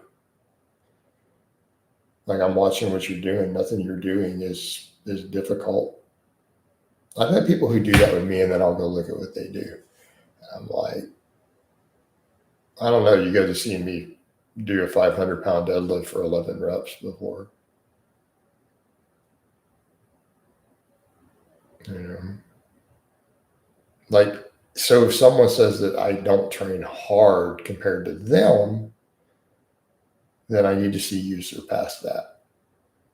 Because I don't think training is hard, personally. It's not I don't think doing a set of 500-pound deadlifts to failure is particularly hard.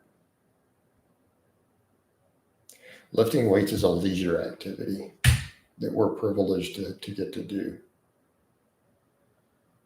You know, dudes don't like it when you point that out. They have this whole, but they seem to need this bravado to psych themselves up instead of just going and training and enjoying training for what it is. Right?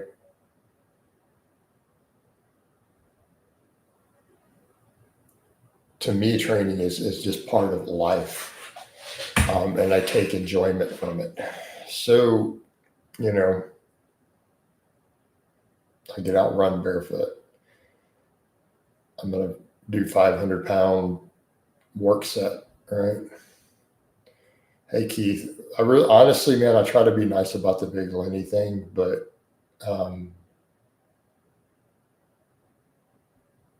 I don't want to say it on my channel, but there are things where Big Lenny and I would not have gotten along in real life. I will simply leave it there. I try to be nice because of some of the fans of his, and he's dead, but he's the sort of dude who I'd probably put around in their head, given an opportunity to get away with it. Just all I'll say, based on things I know about him. So,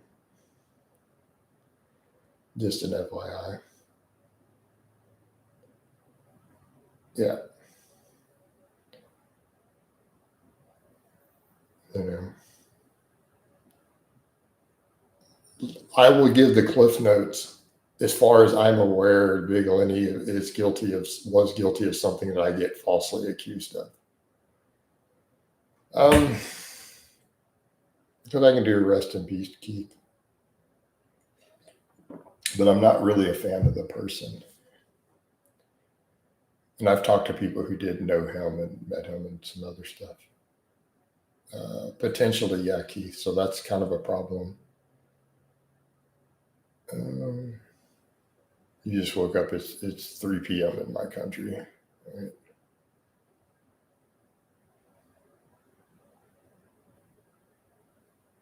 All right. Guys, I've run this one over 2 hours, though. I think it's about time to wind it down. We didn't get any supers in this one. Oh, well. Coffee chats are really hit or miss on that. It is what it is, though. I'm going to end the Facebook.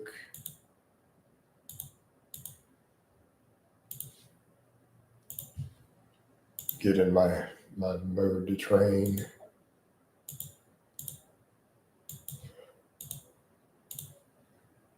Yeah, of course I'm going to do another one. I'll do an afternoon one, but I'm going to wind this down. We're out. Love you guys, and I'll catch you later.